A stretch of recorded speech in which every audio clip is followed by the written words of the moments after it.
All right. Where in the world are we again? Let's do a little recap here. We're in Vallaki. Vallaki. You arrived in Vallaki this morning, so it's still the same day. Yep. You spent some time talking with vendors. You stopped by Blinsky's toy shop and chatted with him. You chatted with the guards at the gate. The arrow, the woodworker. Yep, Seligal. You met with Seligal. You bought some arrows. You ordered a shaft for the for your axe. You had your fortune read by Madame Nadia at the festival. She was Nadia happy with us. Nadia very happy. You weaved a tale called The Misty Road to a bunch of onlookers at the Garlicon festival. You visited with Vasimir, who was a vendor there, and you actually traded him a couple of your skins signed with your blood. And I think in exchange for a scroll. Pretty sure I'm getting cursed now. Could be. Blood curse. Yeah. Oh, what else? You went to the church. You did go to the church. You talked to Father Lucian Petrovich. He informed you about the recent theft of the bones of St. Andrew, which are a holy relic in the church, and that there was a pervasive evil seeping into the village and into the church. You, let's see. You stopped by the apothecary only to find it closed. And that's where you would have potentially been able to find the contact Anya that Casimir had told you that she might be helpful to you. But you did find out upon entering the city of Vallaki that most, if not all, of the Vistani in town had been rounded up and taken to the Reformation Center. You did a little bit of inquiry regarding some jobs around town, specifically some wolf hunting and some guarding. What else did you do? Well, you attended the hanging of Lady Fiona Wachter, who had unsuccessfully staged a coup to try to overthrow the government of Vallaki, specifically the Burgomaster, Vargas Volakovich. I'm sorry, who else was hung with her?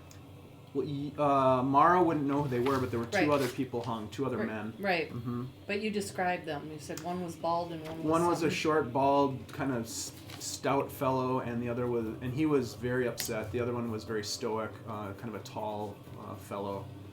All of them fairly well dressed, although disheveled and looked like they had been in some sort of state of disarray. Oh, what else happened? A lot of things happened. Do you remember anything? You turned in a couple of wolf heads. Yeah, I inquired about how to hunt wolves. Mm-hmm.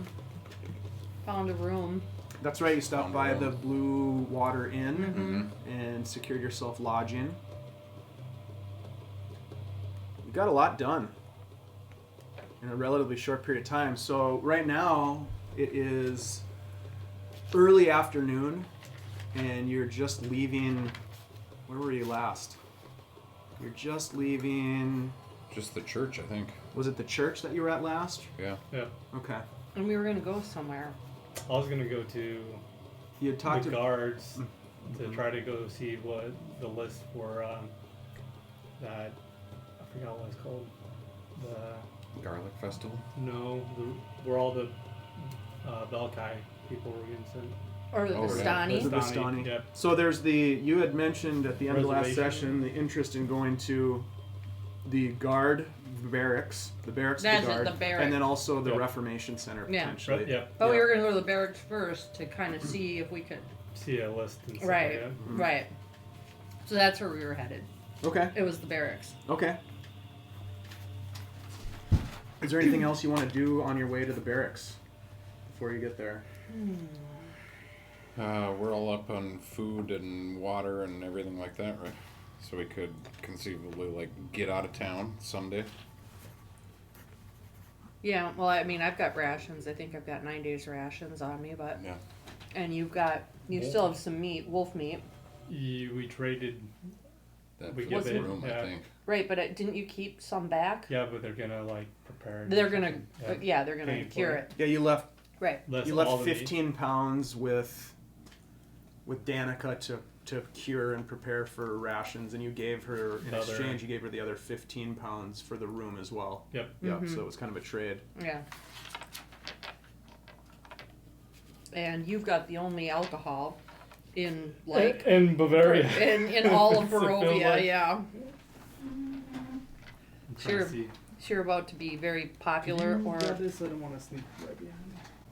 Okay, so you make your way to the barracks, and you're able to easily find it. And as you approach, the density and the number of guards seems to increase, as you would expect, getting closer to their main headquarters.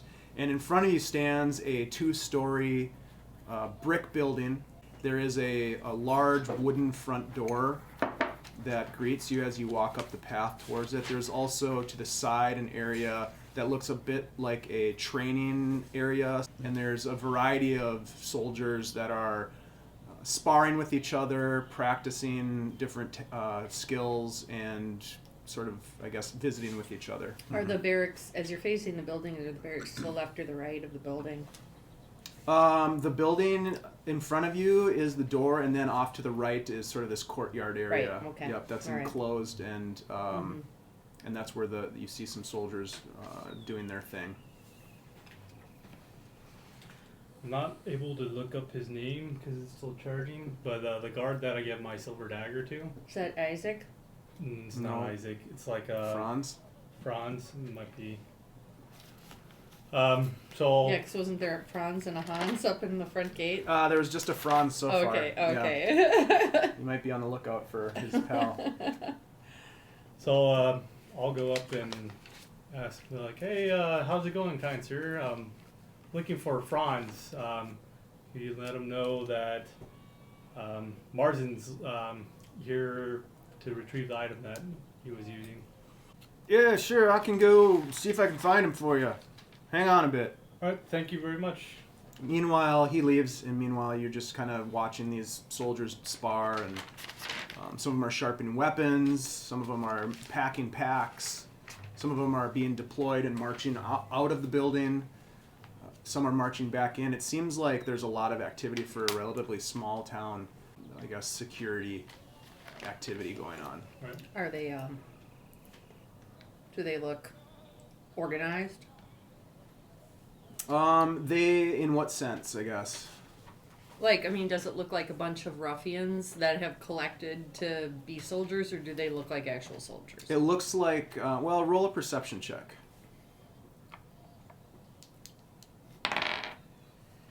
19.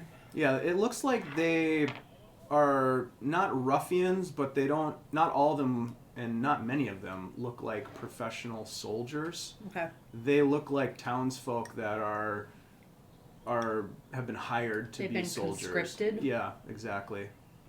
They do seem to be well organized in the sense that they're busy and they're doing things. They're not just lounging around. Right. And there seems to be some sort of, I guess, leadership because it's pretty orderly, and people don't seem to be slacking off. Yeah. Okay. Talk to one of the guards while the other one's going to retrieve him, and ask him like, "Oh, you guys must have a huge problem with wolves. You have a lot of soldiers here being trained. It's like this can't all just be for the wolves. Is there other problems and stuff that's going on in Vallaki?" No, it hasn't hit Vallaki yet, but I don't know if you heard of what happened in Kresk. There was a bit of an incident, and well, we're taking precautions, being careful. Yeah, it can never be more than too careful, especially with what happened at Kresk. Is this your first season being a soldier here, or? Yeah, there's not that many jobs around, so this seems to foot the bill in terms of making a living, get some food and whatnot here at least, get a good meal. Yeah. What are you guys training to fight? What do you Mostly just expecting guard to do? duty. Yeah. And then whatever they have us do, we had that insurrection, of course, last couple days ago. We had to put that down. That was kind of There was a lot of action. Is that the folks that got hung earlier? Yeah. Huh? Damn minstrels!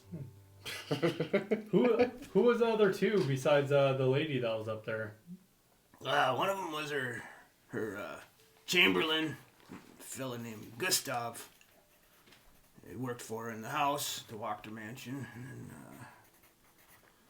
And Ernst was the other fella. He's not exactly sure what his connection was, but spends a lot of time over there at the Wachter house. I'll kind of turn and look to you guys and say, hey, wasn't Gustav the person that was responsible for the missing bones at the church? Ooh. No. The Gustav or something? No, that was Milovaj sold them to the Heinrich, the coffin maker. All right. Are you folks looking to join up and looking for work, or what are you doing here? We're actually looking for the scum of Vistani. We got robbed not too long ago, and we're trying to see if that she was taken here. Maybe she's in one of the camps that is hoping to improve this place. Fucking this is Vistani. Shifty. Not surprised that they burgled you. Yeah, we're just trying to see. We lost something, and we're hoping that she was taken, and we're wondering if we know they've been taking pretty good account for logbooks and stuff, and everything's well organized here. Do you know if there's a place where we could find such a logbook to see if she might have been taken? I suppose you'd have to ask inside with the administrators. It's a bit over my paid grade. Fair enough. Inside, just right in here. Try that, I guess. About that time, Franz comes out with that other fellow that you had talked to, and he says, travelers, I see you've come for your dagger. Yep. How'd the poking go? You guys were able to identify quicker? Seemed like just about everybody we poked turned out to be a werewolf. They all screamed like hell. Yeah. Well, it's good that they're not here then, huh? That's right. I just cleaned it off for you. Here, and he hands it back to you. All right. Thank you very much, and I'm glad this was. Where'd you get a piece like that? Hell of a nice dagger. I can't remember. I think it was. Wasn't it a gift? A gift? Yeah, didn't you get a gift? Wasn't it like, I don't know, your boss or somebody gave it to you? It was a gift. I just remember. Oh, I didn't know if you wanted me to say that out loud. It was. I think I remember you saying it was your boss that gave it to you. Oh yeah, here I thought I took it off some Vallaki soul, but must have been found. My mind is going. No, it's tough. It's tough. Is there anything else I can help you with? We're just trying to get to the administrator office now. Right inside over here. What do you need? You looking to sign up, or? We're thinking about it. Okay. The other thing, we're kind of looking for an individual, and we're trying to see if there's any record or passing through. Okay. Yeah, she stole from us, and we're wondering if maybe either she still has it on her person when you guys rounded her up. Well, we're thinking you rounded her up because she is a Vistani. Or maybe she ditched it somewhere. Well, we do keep pretty good records of everybody that comes through the gates. Of course, we got no way to verify who they truly are or anything. Yep. Kind of give any name you'll want. But if you want to ask inside, talk to Isabella. She works at the administrative desk as you walk in the main office. She might be able to help you. I honestly don't know where you'd find the name, the documents. That's not my job. I just turn in the logbooks at the end of my shift. You guys looking to hire anybody to get out of town, go on patrols, get out of the city, out into the woods? We don't tend to go too far from the city itself, but there's always a need for something. There's some hunters and that sort of thing as well. But, if you're interested, ask Isabella. She might be able to point you in the right direction. All right. Thank you much. All right, well, let's go on in and talk to her. All right, so you head on over, and you walk in the door, and there's an older woman that's sitting at a desk as you walk in. And right when you open the door and walk in, she looks right up at you and says, "How can I help you?" And I'm just going to nudge you a little bit, like you take the lead. Right. Yes, we're actually trying to track down someone, and we're hoping that there's probably record of her passing through this way. The name is Elsmeralda. Is there... Elsmeralda? Yep. And what would be her business in town? Why would we have her on our records then? Her business, I think she was just passing through. Okay. But she's also Vistani, so I don't know if you guys keep the Vistani record somewhere separate. Oh. Well, we keep a log of everybody that comes and goes. Right. How do you spell it? It is, if I spelled it right, EZ... M-E-R. M-E-R-E-L-D-A. Oh, Esmeralda. Okay. Give me a minute. And she walks away from the front desk and she goes back behind her. You can't see where she is, but she's presumably looking for some sort of record. Right. She's gone for a couple of minutes.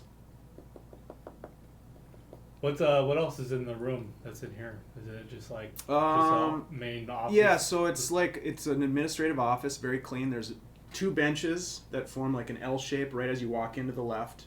Her desk is right in front of you as you walk in. There's some paintings on the wall. Some of them they're mostly of men, and you don't know who they are, but they're portraits, painted portraits. There is a bookshelf behind her with all kinds of books and documents there, and that's about it. It's not overly decorated or anything like that. It looks pretty sort of sterile. The portraits, are they people in uniform or people fine dressed or anything? They're fine dressed. All right. Mm-hmm. Does one look like the not the mayor, but the Burgomaster? Burgomaster? Yeah. Roll a perception check. Nat 20? Yeah, it looks exactly like him.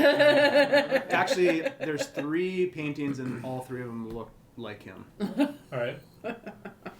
Nice roll. In the younger stage, or like what we saw on Austin? One of them looks like a recent picture, like it's exactly him, and the other one it looks like an older painting of a man that looks similar to him. All right. As well as the other one, they're so with that roll you get the feeling that they're maybe the Burgomaster and maybe his ancestors, like his father and his grandfather, perhaps. All right, with that. All right. Mm-hmm.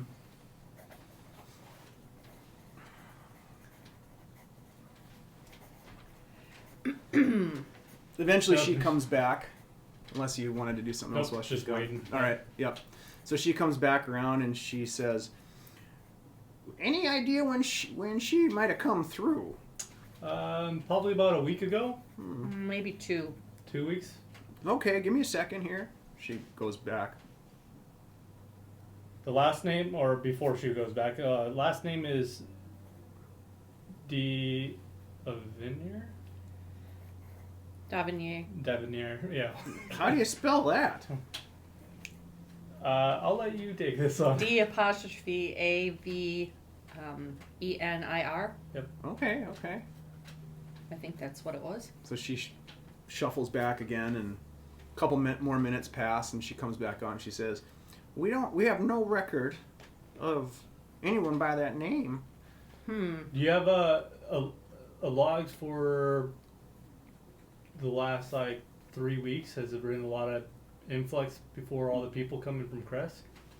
Nothing out of the ordinary until just the last 24 hours. All right, so there's not a whole lot of people, 3 weeks ago, there were not a whole lot of people entering the center? We don't get a lot of travelers coming through. If you wouldn't mind, could we see if, last 2-3 weeks the names of who signed in came through? I can't share that with you, but I can tell you that there was three strangers that came through. One of them was a dwarf named Kyle. One of them there was a human named Mike, and some sort of human lady named Anna. Those are the only strange ones. The rest of them are merchants and wolf hunters that we know pretty well that come through here quite often. So, out of curiosity, this woman is Vistani, and so would that have been noted prior to this roundup?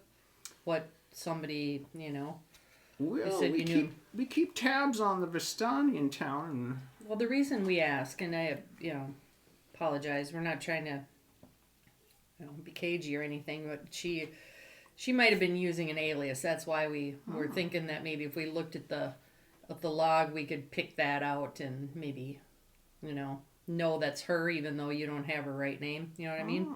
Yeah, I'm not really at liberty to share that type of personal information. We have policies around here. That's understandable. I'll tell you what, though, if she was a Vistani, there's a pretty good chance that she would have been carted off to the Reformation Center for questioning. All right. Even before this most recent scenario? Well, no, recently. Like you said, in the last couple days. Well, there was, I don't know if you heard of the coup that happened, and pretty much after that, they rounded up a couple of the Vistani that were connected, and then they got a little nervous and brought the rest in. Who's in charge of the rest? Man, my memory. Reformation Center? Reformation Center. Who's in charge? Yep. Well, the Burgomaster runs pretty much everything around here. Is there a certain person that's kind of orchestrating the whole center itself? Well, I mean, there are a couple of, I guess we refer to them as the reformers, but they don't come out of the center ever, and they don't really interact with any of us. All right. Isaac Strahd, he's in charge of the town guard. But yeah, the Burgomaster sort of is the judge, jury, and I guess what you saw, the executioner too sometimes. Well, we understand that you can't show us the logbook. There's clearly no convincing you that we have good intentions here. But I understand you got to do your job, and you're doing it very well. So if we were to go to the Reformation Center to try and see if we can eyeball this person that stole from us, would that be possible for us to get in there and visit? I mean, I'm using air quotes here. Visit to see if she might be in there, or... Yes, it depends on your business and how connected you are to the Baron, the Burgomaster. They don't just let anybody in there. No, we're just innocent travelers that got stolen from, and we're just trying to find our goods, that's all. She's like, let me just take one more peek, and she brings up the logbook, and she kind of pages through it, and then she just kind of closes it, and I just don't see anything in there that would be too helpful. All right. Well, thank you very much for your time. It's a pleasure meeting you too.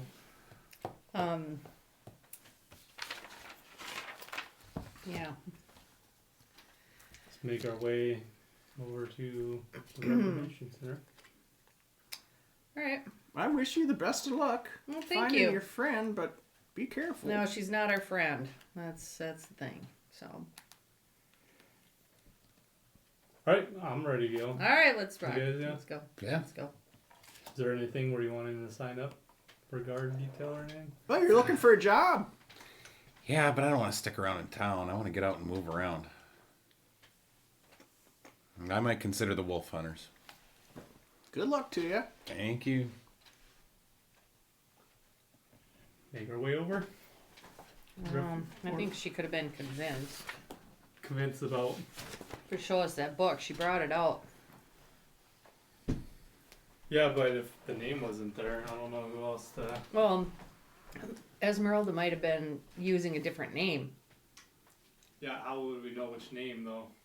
I don't know what. I think she would code something that we would understand. We outside or we inside? We're outside. What did she take from you? Why are you looking for her like that?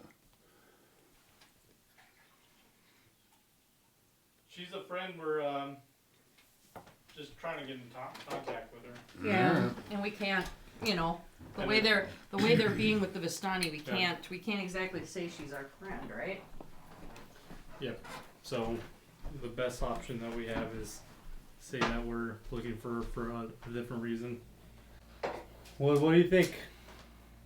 You want to try to look at it one more time? I don't know. We'd probably have to have some way to either convince her or something to offer her.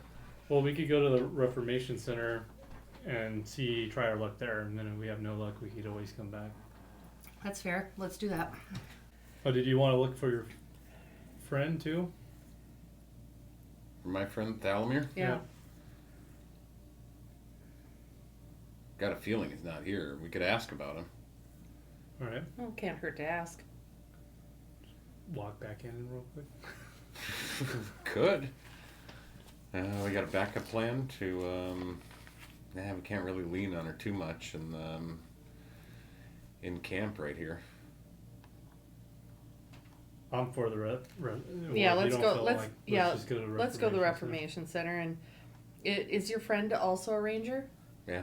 Well, you might have better luck finding him through the hunters anyway, because that's where he would have gone, right? That's where he would have gone. If he's not Vistani, chances are he's not in the book, or I mean, he probably wasn't rounded up anyway. Yeah. I mean, I have a feeling that if he came in, he wouldn't have used Thalomir as his name anyway. Yeah. Reformation Center. Let's go. Yeah. Okay. You head on over to the Reformation Center. It's a fortress-like complex, just brimming with authority. Just looks very imposing. 2-story building, supported by a tall stone lookout tower, atop which you catch the faintest glimpses of guards peering out over the city. The front of the building bears 2 giant wooden doors that sit heavily in their frames. Yeah, let's make it out of here, okay? Let's just make it out of here, period. Mm-hmm. Knock on the door.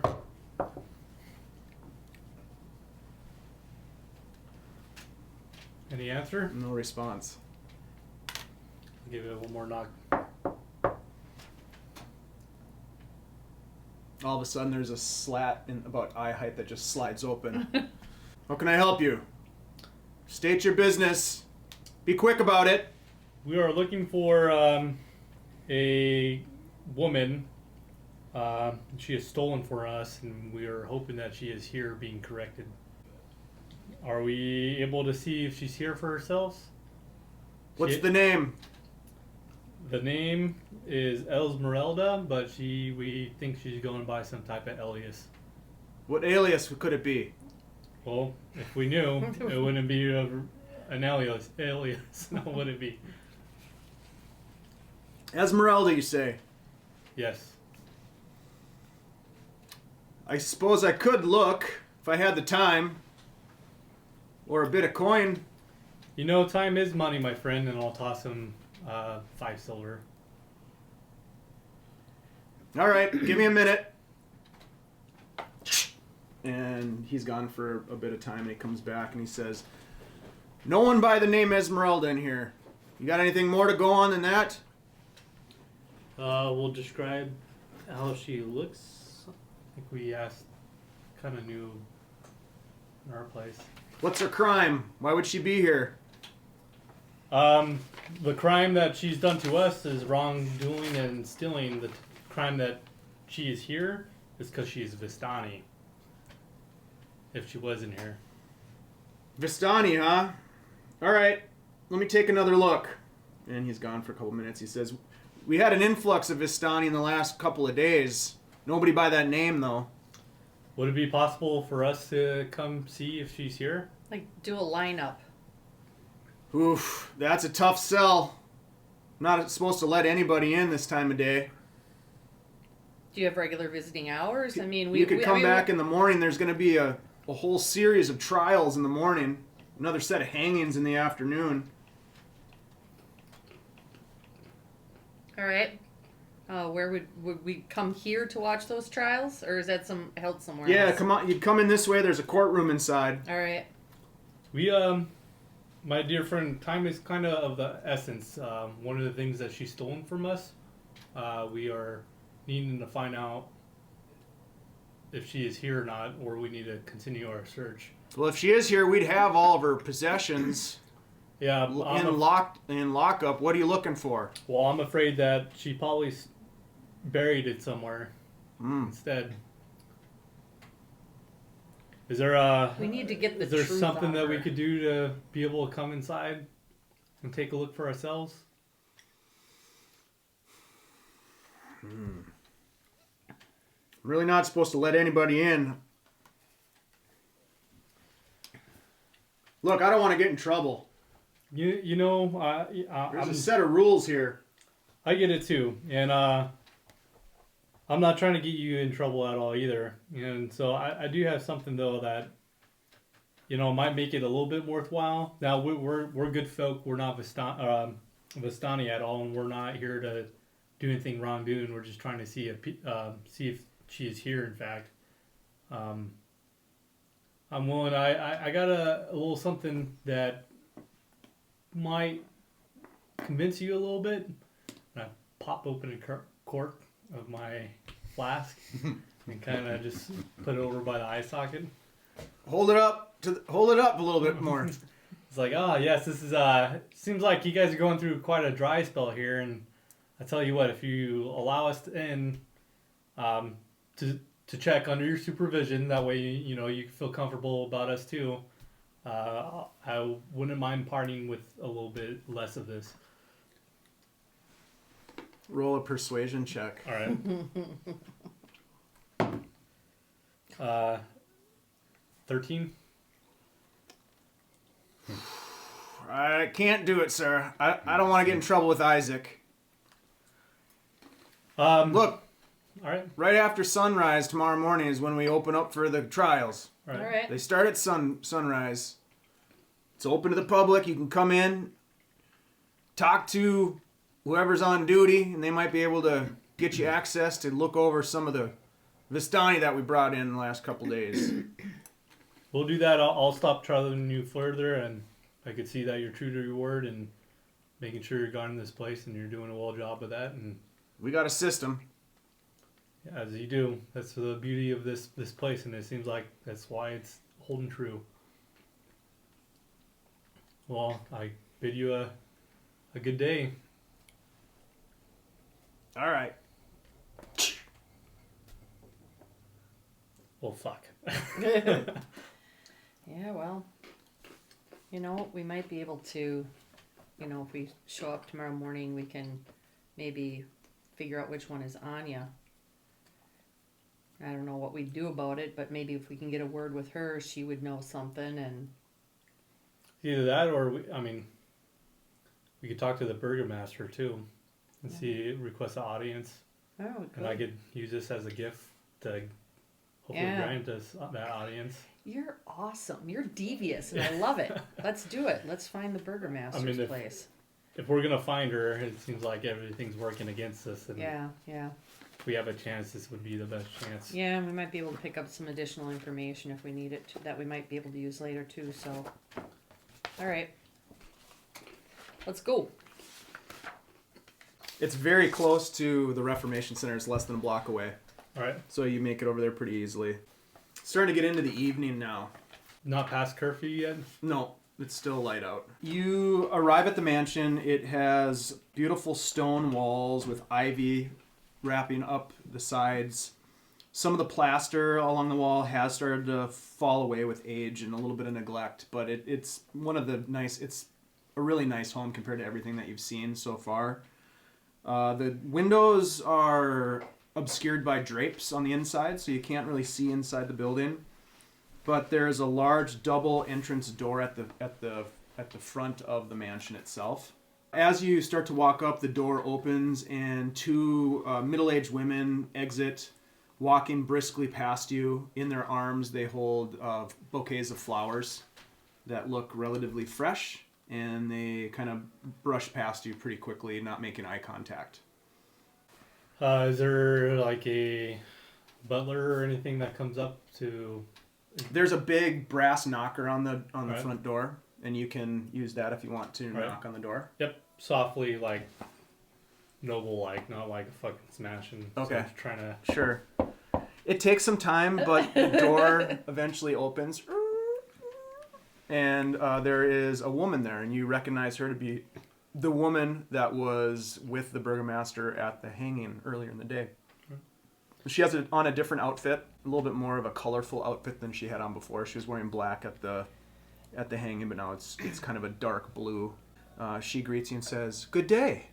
Well, good day, my fine madam. I am Marzen, and this is my friends Mara and Stan. Yeah, I was like, I was thinking Tom for a second. And Stan, we are here hoping to get a audience with the great Burgomaster. Ah, yes. I can certainly see if he's available. He's been very busy today, as you're probably aware, with Garlicon and everything. But please come in, and I will find out if he can meet with you. Right. Follow me, and she leads you inside. I'll hum the story of the Misty Road. Okay. Hoping that it kind of sparks, like, she recognizes something. Okay. So she doesn't seem to react to you. All right. But you walk into this sort of vestibule area. There's framed portraits on the wall of the foyer. There's a wide staircase to the right with a beautiful railing, sculpted wood, long carpeted hall that extends in front of you. There are several doors on either side of that long hallway, and including one at the very far end. And there are very nice flowers in different vases on tables in the foyer. It looks really nice. It smells really floral. It's very different than what you've experienced so far in any of the other buildings that you've been in. You've been in a couple shops, and you were in the Blue Water Inn. Those are all kind of dingy and kind of musty, and this is very fresh and clean. And she says, "Come with me, follow me into the parlor, and you can wait there." So she takes you in, and you take an immediate left into a parlor that contains very nice furnishings and draperies, and it definitely has kind of this vibe of like this feminine touch. It's very nicely decorated and tidy, and she has you wait there. Please sit and make yourselves comfortable, and I will go talk with my husband and see if he's available for you. Thank you so much. These flowers are beautiful. Oh yes, we grow them right here in the gardens. Oh, gorgeous. Yes, it is. It's truly a very lovely home you have here, too. Oh, thank you so much. Now, please, make yourselves comfortable. Thank you very much. We'll wait here for yearly for word. So she leaves, and in just a couple of minutes, she comes back and says, "It's going to be a couple of minutes, but my husband will be able to meet with you. He just wants to know the nature of the visit." We are new visitors here to town, and we came for, out of town, and we love the festivities that's been going on, and we have a gift for him, and you as well, and we're hoping to learn a little information. Oh, indeed. Well, welcome to our humble village. You came on a very fortuitous day. Garlicon is a great event that brings joy to many of the people in town, and my husband will be happy to greet you. Why don't you follow me, and we'll go in the den.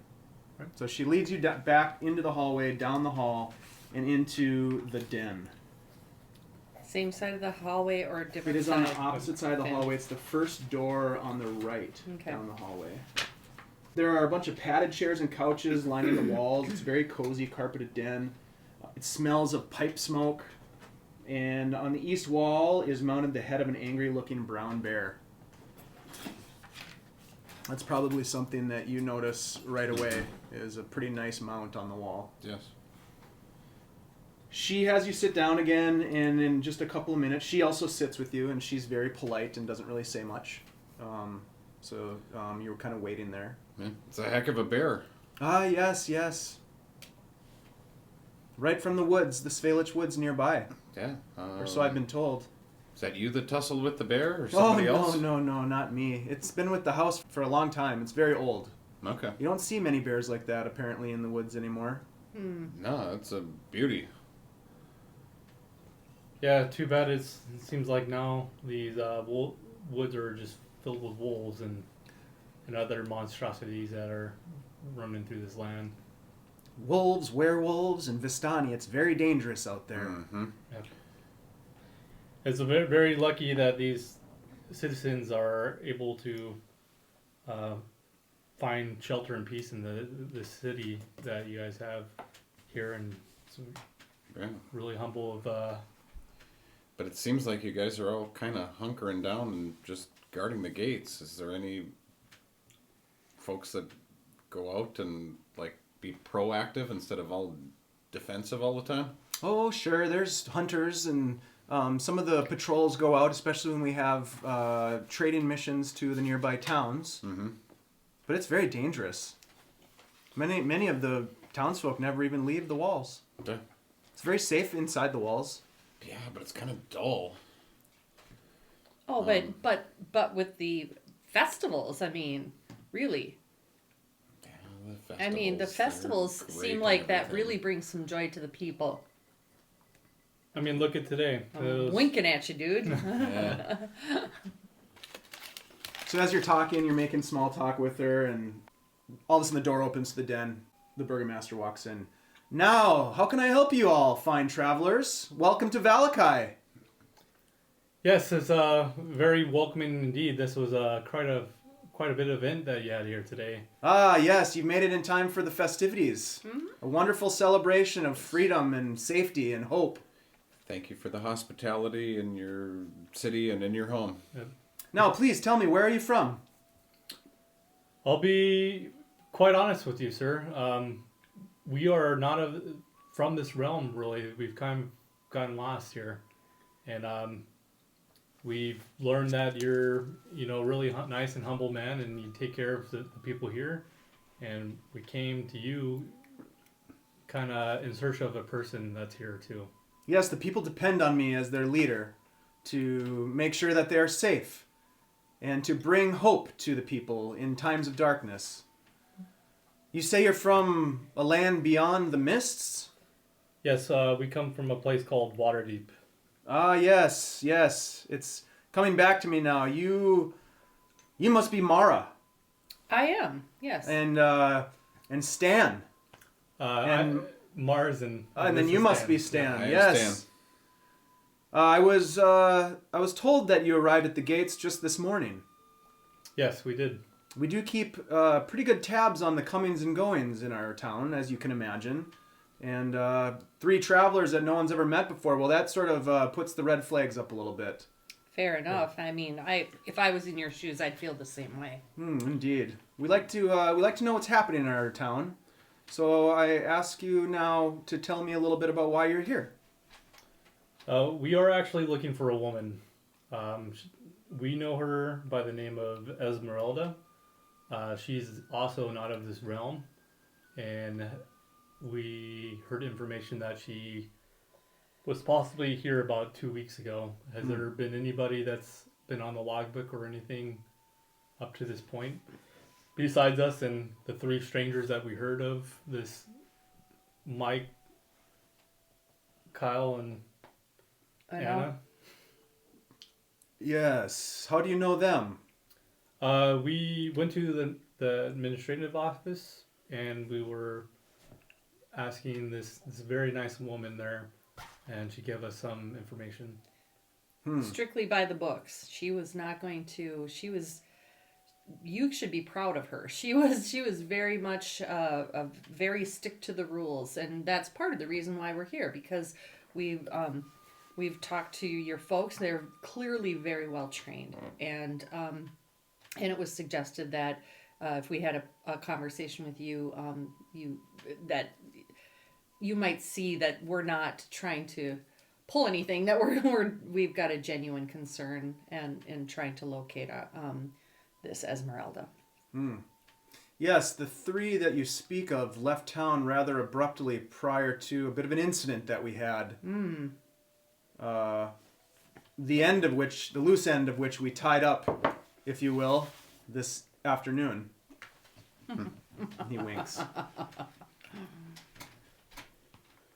If you know their whereabouts, I'd be very curious to have a conversation with them, especially the one called Mike. Yeah, He spent a day in the stocks, I've been told, by our captain of the guard. And it is a shame that we didn't question him a bit more thoroughly. Yeah, we have no knowledge of them except that they were the only people in the book besides us that was marked as Elf-towners, pretty much. Yes, again, we do take notice of folks that are strange to us. Mm-hmm. This person that you seek, this Esmeralda, tell me more about her. Well, one thing is she is Vistani, and it seems to us that she might be going by an alias. That's also why we came to you. We're trying to see if she's probably if she was taken to one of these Reformation places, or if not, could be in your city, pretending not to be Vistani. Who she is. So she is a Vistani. Mm-hmm. She is, yes. Well, if we know her, she would have been taken to the Reformation Center, put on trial, potentially executed. Yes. Depending on her involvement with Lady Fiona and her cult, of which we believe we have put a stop to, but there are, of course, some loose ends that we need to tie up there as well. I believe in that. The only thing with this is she is also not from this place too. So her having any affiliation with Fiona, Lady Fiona, that was her name? Yep. Yes. Okay. They wouldn't. She wouldn't have any affiliation with her too. By all means, we're not to intrude you or anything that's going on with the Vistani that you have encamped. We are just pretty much just looking for her to give her a letter. We're asking about other things, and I know that you're the Burgomaster here, and there's no hiding anything from you, and there's, you're a kind, good man, and you received us with no question. And I just wanted to let you know that we're pretty much trying to find her to give her a letter. What are the contents of this letter? I do not know, and we are not to look at it. It's just for her eyes only. Now, we were sent to just give her this letter. If she is here, by all means, you could apprehend her as soon as we give her the letter, and that's it. But we're here on a job, and our job is to do this, and we're honorable people, and so we will not look at the letter until then. Just so I get this straight, you seek a Vistani woman named Esmeralda. You have a letter to deliver to her of which you do not know the contents. Yes, that is correct. Correct. Perhaps you would leave the letter with me and I can deliver it to her myself. Cannot do that, sir. I'm not trying to put anything against you. I know you are an honorable man, and this is we have a deed that we're supposed to give to her, and we're just trying to see if she's here or not. While I do appreciate your seeming candor and honesty, You do realize what this looks like to someone who has a very high degree of suspicion when it comes to the Vistani. I do, and absolutely understandable. And that is why that we have spoken nothing but the truth to you, to show that we are not trying to hide anything from you and being completely upfront as we can. We don't know if she is taking to one of your centers here or not. We would love the opportunity. We could go with some of your guards and seeing if she is here. In secret, of course, to not let the humble citizens know that if she is not there, that there is Vistani walking around in your city. Will you know her when you see her? Yes, we will. Mm-hmm. We have information what she looks like. Interesting. Let me think on this for a bit and just determine what is the best course of action. I see an opportunity here for us both. Yes. He rings a little bell, and a fellow comes in with tea for everyone. He says, please, enjoy some tea. I will think on this.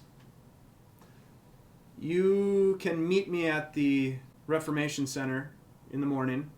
We will be conducting some trials. At that point, we can discuss the next steps.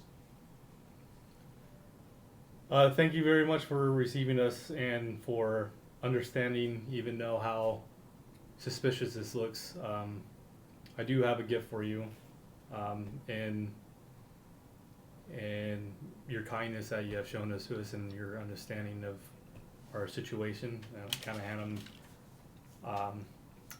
my water skin and say, these times where it is so cold and gloomy, hopefully this keeps you warm. He opens the cork and smells it. What's in it? It's mead. Oh, it is? Yeah. He gets a big smile on his face. He says, an offering of friendship. A friendship, yeah. He puts the cork back in and says, are you not the storyteller? Yes. I was, you might have heard the Misty Road that I, the great story about the three slain wolves and our first experience in Bavaria with your Vistani. He says, I did not hear the story, but my guards mentioned it. I would very much like to hear it right now. I'd love to. He sits down. You want me to say the whole thing, or no? But so, you can roll a performance check if you want. Do a good job, would you? So the nice thing, performance and persuasion are the only two I know by heart. The skill checks, because it's the only one I did double proficiency. Oops, sorry. 16 plus 8. Is that 32? No, that's 22. 22. 16. What? 16 plus 8? 24. Yeah, 24. 24. Yeah. He is just enthralled, and at the end he claps, and his wife is just like. I'll give him a bow, you know. Yeah, like, the little flourish at the end. Nice. He's like, bravo, sir, that was wonderful. I may have a job for you in the near future to help me entertain some of my guests. I'd love to be of service, especially to a burgomaster as kind as you. Very good, very good. Now, where are you staying tonight? We are, what is it, the Blue Water Inn? Yeah, Blue Water Inn. Ah, yes, yes. Mm-hmm. I'm surprised they still have room with all of the Kreskites that have swarmed into our city over the last couple days. The lady of the house was kind enough to lend her son's room in the price of some wolf meat that we've exchanged for her. Well, another option for you as well to earn some coin while you're in town. There are many wolves outside the gates. Yes. Yes. Mm-hmm. My dear friend Stan and I, we've been looking for a hunting party. We've been itching for a hunting party too as well. Looking to perhaps throw in with another group? Yeah, perhaps. Definitely someone who knows where to go. We're not looking for just a random walk in the woods. We're ready to see some action. I have a feeling that the wolves will find you, my friends. They did already, so. Very good. Very good. Well, I look forward to chatting with you tomorrow. Perhaps we can get to the bottom of this mystery, and perhaps it will bring us all good fortune. Thank you very much. Thanks again for receiving us, and I'm very thankful. Yeah. And that's a great bear. Ah, yes. My grandfather killed that bear on the foothills of Mount Baratok. It is a magnificent beast, and it would raises my blood just to see it. It has brought our family good luck, as you can see. Okay, then, he says, I'm a very busy man. I must get back to work. Of course, I am keeping the people safe. Good day to you all. Thank you very much for your day, hospitality. Sir. Good day, sir. Back away and all kind of like that type of thing. Like, thanks. All right, so you are escorted to the door and find yourselves out in front of the mansion, having made a bit of an ally. For one. Woohoo! Taking a different approach this time, guys. Nice. It's my second trip to Disneyland. I'm gonna fuck it up. Nicely done, Mr. Misty Road. Yeah, that was good. What's next? Well, it's getting to be evening. Yeah, we better turn in before. we better get inside. If we got to get up at sunrise, we better hit the hay. I feel like I'm sorry to let all that information out, guys, but yeah, if you already knew who our names were, he's got intel. I think it was the right way to go. And if we gotta hightail it, we gotta hightail it, regardless of what you told him. So we'll just have to be ready to go at a moment's notice. All right. So do I know why you guys are looking for Esmeralda? Just to get her the letter. Basically what you just heard. Yeah. I don't understand what you guys are looking for. Do I need to be filled in, or you just want to leave me in the dark? We're just sent to find this girl and hand her a letter. We were straight up telling the truth. All right. Literally main quest. I'll take your word for it for now. Yeah, well, sincerely, that's really it. We're not supposed to bring her back or anything. Just give her the letter. You can always, if you're skeptical, you can always roll an insight check to see if you can detect if they're telling the truth or not. That's what insight basically is. Yeah, I'll try to persuade you that I'm telling the truth. I'm trying to figure out if I just want to let it sit and travel along. We're moving forward, and I'm not looking for a whole lot other than adventure, going toward Thalamir and killing bad guys, and it sounds like we might go wolf hunting.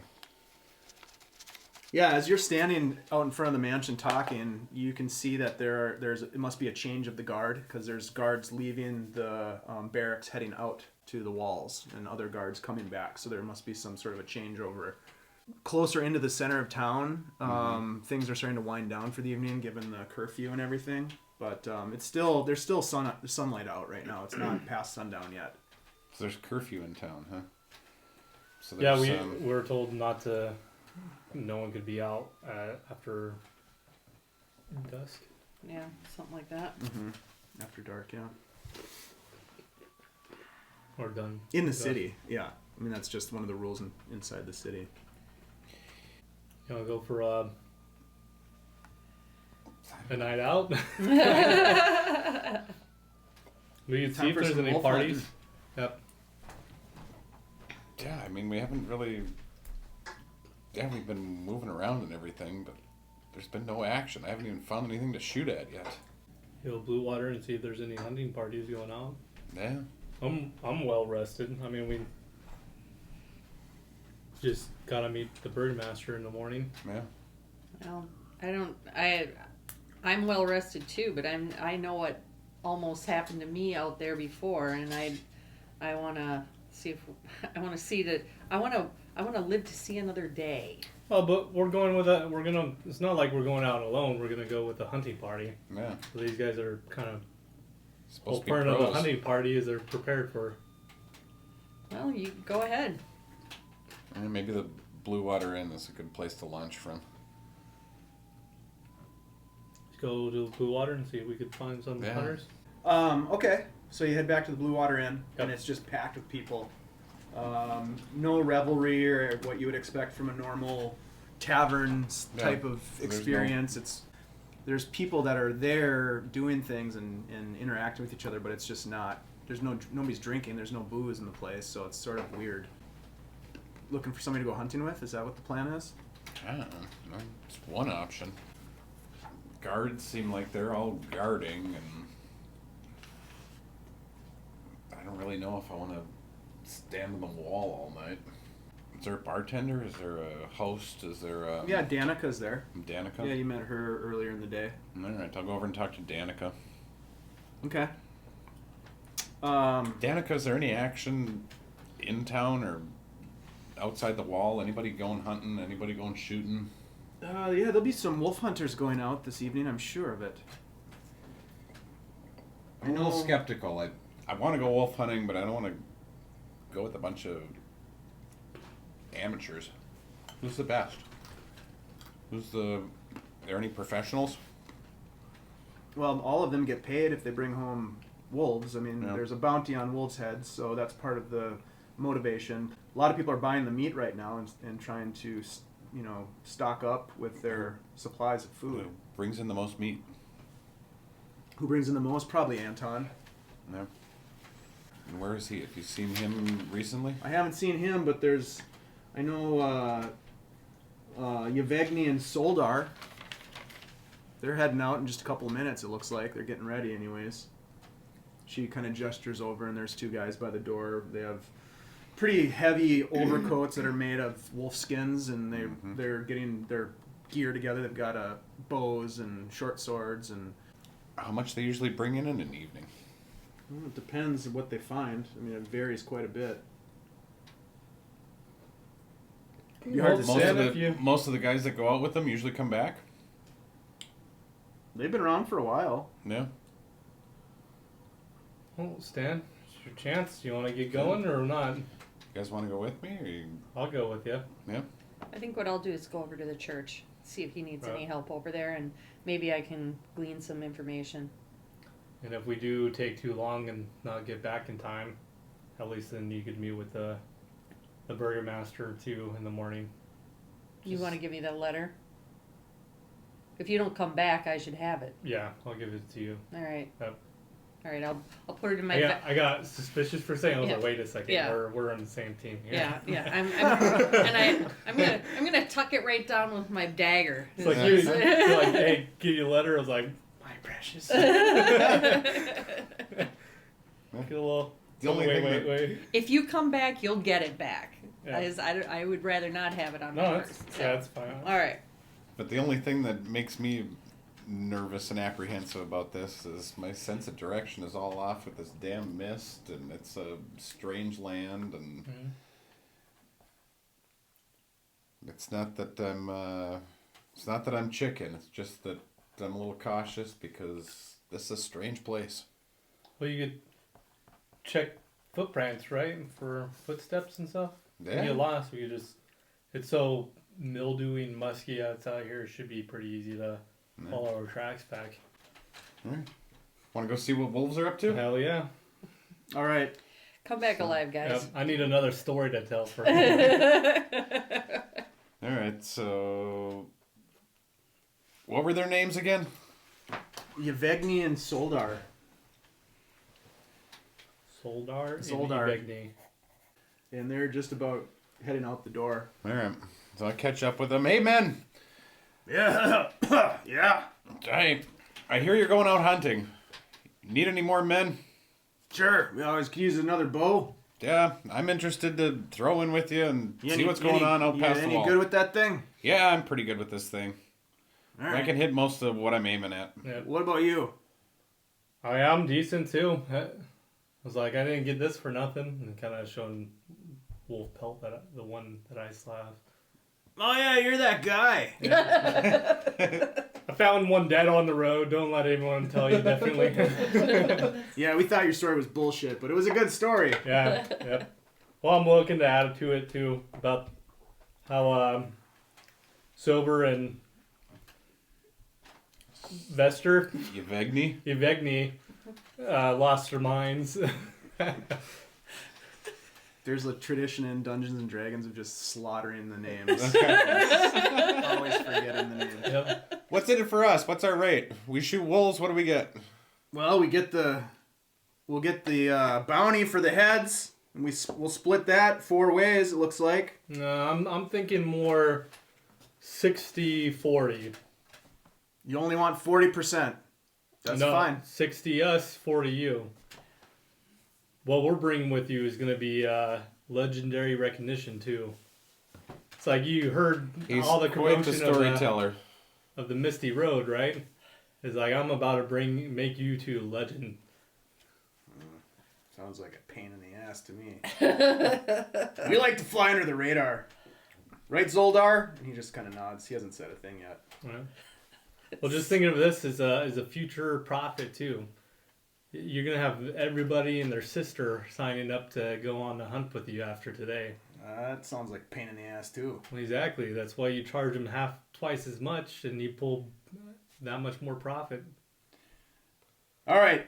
Here's what I think. Each head is worth 10 copper pieces. Whoever kills the wolf gets the head. The rest we split 50-50. That's a good enough deal for me.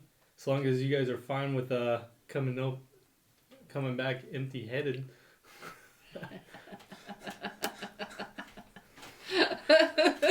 They both start laughing. Well, enough talk. Let's get the hell out of here before curfew's up. Yeah, let's go. They shoulder their gear and head out. All right. So what are you guys carrying with you right now? I'm taking. Do you have everything on you? Yeah. So I'll leave my basic pack with you. Like, I'll just take rations just in case and water skin, then travel light with just my armor and sword and shield. What kind of armor do you wear? Studded leather. I spent all my money on armor pretty much. Okay. And what are you taking with there, Stan? I got my armor, bow, short swords.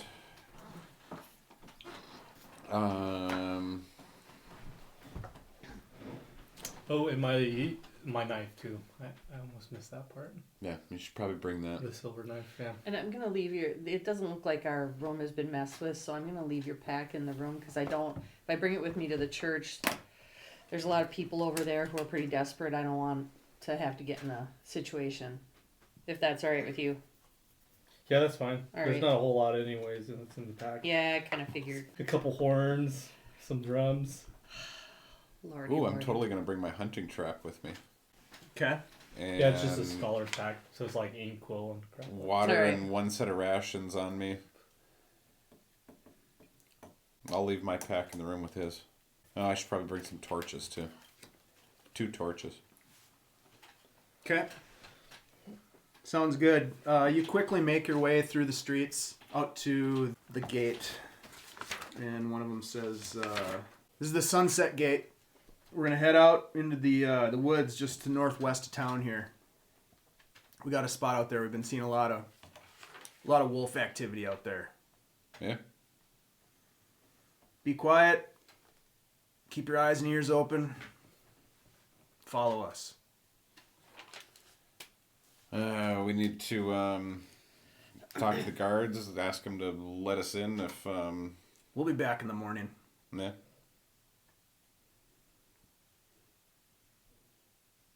I also have a greater healing potion on me. That'll what it take. Okay. Like pretty much the combat musts. So. Mm-hmm. Smart. I'll be quiet as I can, blowing my horn and hitting my drums. I'm just kidding. It's the whole point's to get the wolves, right? We'll celebrate after. All right. Yeah, I'll go stealthily behind them. All right. All right, so you make your way to the gates, and through the gates pretty easily. These guys obviously know the guards pretty well, and so they just open the gate for them and let them through. And you head out into the woods, and it starts to get dark. All right, let's go wolf hunting. All right, so you head out into the woods with these two guys that you just met. Damn fools. As you exit the walls of Vallaki, you get a bit of a sense that you're on your own. Like it's a different vibe outside the walls for sure. The two Traveling hunters through that forest, you're with right? are you immediately enter into the forest. Okay. And you're following a trail. It's a very narrow foot trail, not a cart trail or a road, but it's a foot trail. I'm keeping my eyes open for mistletoe. Not to kiss anybody underneath, but it's something I'm watching out for. And I mentioned to you, hey, let me know if you see any mistletoe. Alright, dude, if you want to pucker up. Nah, I don't want to pucker up. buddy. We got my Burt's Bees going on. Well moisturized Just lips. walk, stay quiet. Shh. And Yevgeny is like, quiet down back there. So it's starting to get really dark now, and there's a thick fog that just kind of hovers and hangs on the ground, and you make your way through the woods. And about an hour into this fairly rapid paced walk, Yep. the guy in front, Yevgeny, stops and kind of gets down, crouches down, and he says, this whole area up ahead of us is where we've been seeing a lot of activity. We've got a pig carcass up there. Solar's going to go up and take a peek and see what he can see. Mm-hmm. I think what we should do is fan out. You two go over this way. I'll go this way. We'll wait and see what Yevgeny has to say. Don't go too far, though. Stay close. Keep your eyes peeled. Got it? And your weapons ready. Is there a lot of trees and stuff that's up It's here? super dense. Yep. Alright. We'll go to our spot, and I'm gonna whisper to you, like, hey, let's fucking climb the tree, and that way nothing can sneak up on us. And It's not a bad idea. Yeah. Because if these guys are gone, at least we're up in the tree. So first of all, roll a stealth check. Alright. Oh. Ooh, I'm 19. And So I got, can we combine them? Yes. Take the average. Yeah. I trip pretty hard and make some noise. Yeah, you step on a log that snaps really loud, and then you fall, hit the ground. Meanwhile, you're pretty quiet, and with the cover of whatever he's doing, you're able to sort of sneak over and get into a spot. Mm-hmm. And watch over him. Do I see where he goes at least? Like, he's just trying to go And- quietly, No, not like hitting and me. I am Are you on it, looking too. for him, or I get up like kind of like, oh shit, and then I'll do a roll a perception check? perception 16. And your stealth was a 19? Yeah, I don't Yeah, see- you Well, can't 19 see him. All right, Plus whatever. plus whatever. Yeah. all right. So Plus I'm looking. what? What do you have for stealth? 5. 5? Okay. So I'm looking around like, motherfucker. Uh-huh. I'll just climb the nearest tree. Okay. Roll an athletics check. Shit. 10. It's All making right. more noise. It takes you. It's a bit of a struggle, but you're able to get up in this little tree, All right. and you kind of get up and Stealthily. it just kind of bends a little bit because it's not the biggest tree. It's kind of a small tree. The branches are closer to the ground than the small trees. You're about 5 feet off the ground. What are you doing, Stan? I'm watching out for him. Okay.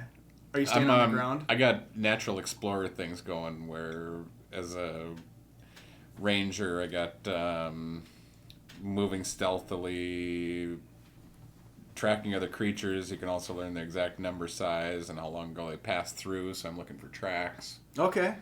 Roll a survival check. Yeah, I can do that. 20. Not natural, but... Okay. There's all kinds of tracks through here. There's a lot of wolf tracks. Yeah. So you're pretty convinced these guys... They weren't messing around. Yeah, This is a they're good not area. kidding. Yeah. You see that there's a lot of tracks on the ground. There's at least 4 different wolves that you can make out. Mm-hmm. And they were here within the last hour.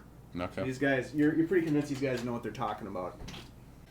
I'm going to make my way over toward him and...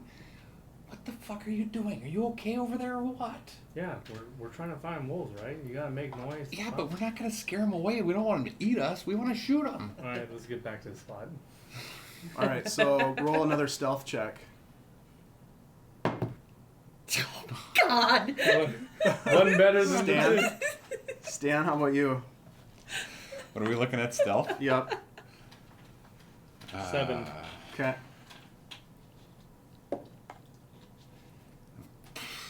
We're 13. Okay, as you start to move towards the location, you trip and fall again, and you drop some things, and they rattle on the ground. Right. And as you're gathering your things up, you hear and you know what that means right away. Stan, did you forget to eat? Is that you? Roll Push it, initiative. is your stomach. Everybody roll initiative. All right. I got, and that's the roll plus initiative is 15. I got 12.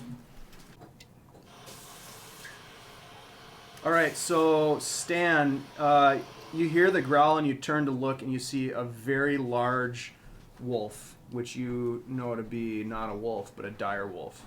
I'm going to cast Hunter's Mark and take a shot at it with my bow. Looking back, I probably should have cast silence on myself. That might have been smart. Yeah. What are you using to attack with? My bow. Okay. 15 plus 7 equals 22. That hits. And then with Hunter's Mark, I get extra 1d6 plus a 1d8. Yeah, Not I'll that. use mine though. Yeah, okay. Nice. 7 plus 4 is 11. Okay. So you fire off a bolt from your bow and it hits hard. You can hear the and it just snarls at you just angrily. Mm-hmm. And then It's probably about 15 feet from you right now. can I do anything else? Because my bonus action the casting the spell and then attack? Yeah, you have a movement still. You used And your I bonus have action to movement. cast Hunter's Mark. Can I move and climb up a tree? Yeah. You can. There's a tree right next to you. Roll an acrobatics check. Sucker! Is that a 7 or is that a No, that's definitely one. one. Yeah, So the you reach the up 7 and you- is right there next to it. You reach up and So grab I a got branch 4. to climb up, and it snaps, and you fall down. Nah, I And got that's your 4. movement. All right. Marzen. How far is the wolf for me? Also 15 feet. Yeah. All right. I'm gonna let out a mighty roar and charge this wolf. And as I'm running towards it, I'm gonna yell out to Stan and be like, "Looks like I'm gonna get that head today," and kind of try to inspire you to be better and not fall down. Yes. Like a nerd. Good plan. So you get a bardic inspiration. So it's 1d6 to anything. You could add it to your AC. You could add it to your attack roll, or you could add it to damage. One more time. It's 1d6. You could add it to your AC. Someone's attacking you. Could roll a d6 and add it to your AC. So you're giving me something? Yep. It's Okay. a bardic inspiration. You could Okay. use this within the next 10 minutes. So you could either use it for an AC roll or to increase your AC. Okay. You could use it to increase your attack roll, or you could use it to increase how much damage you do. Do I need to decide right now? You just Okay. whenever you feel like using it in the next 10 minutes. Can he use it as many times as he wants? Just in the once. next- One time. Just once. Okay. So if someone's, All right. if All someone's attacking you and you don't want it to hit you, you can Mhm. roll it and add that number to your AC. Or if you hit something and you really want to do damage, you can Okay. roll an extra d6 of damage. Thank you very much. Yep. So what are you attacking with? My axe. Okay. I got a 20. That hits. So 1d6 plus 3. 6 damage. And that's it. Okay, you take a swipe at it with your axe and just slice it right across the face, and just blood pours all over the place, and you can just see it just gets angry, and it's like in a frenzy now, and it lunges at you. I'm getting hot and bothered too, Mr. Wow, this is getting pretty weird all of a sudden. I'm sorry, how much damage did you do? 20 to hit. Yeah, 20 hits. Okay. It bites at you for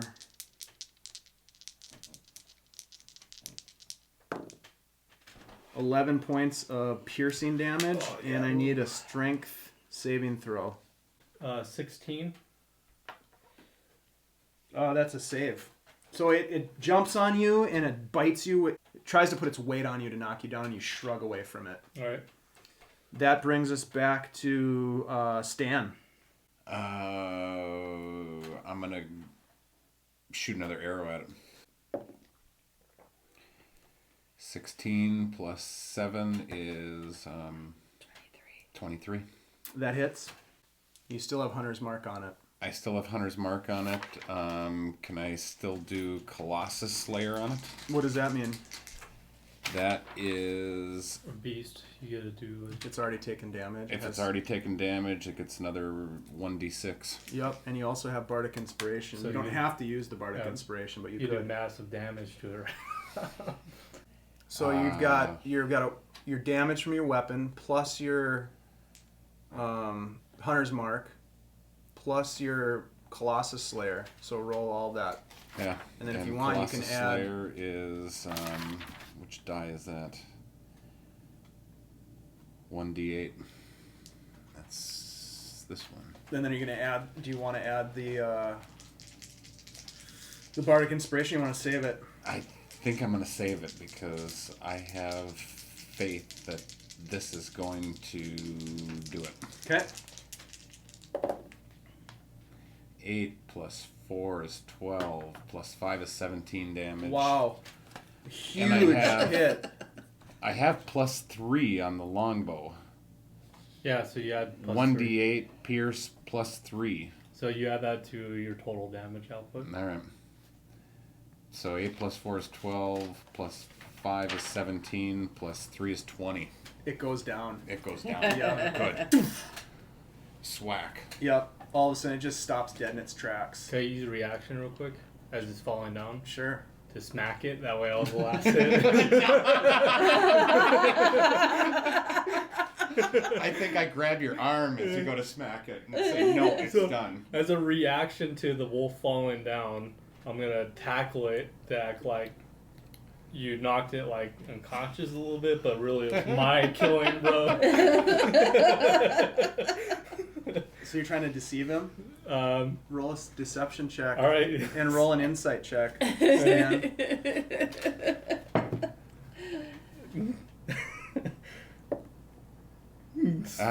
Fuck yeah.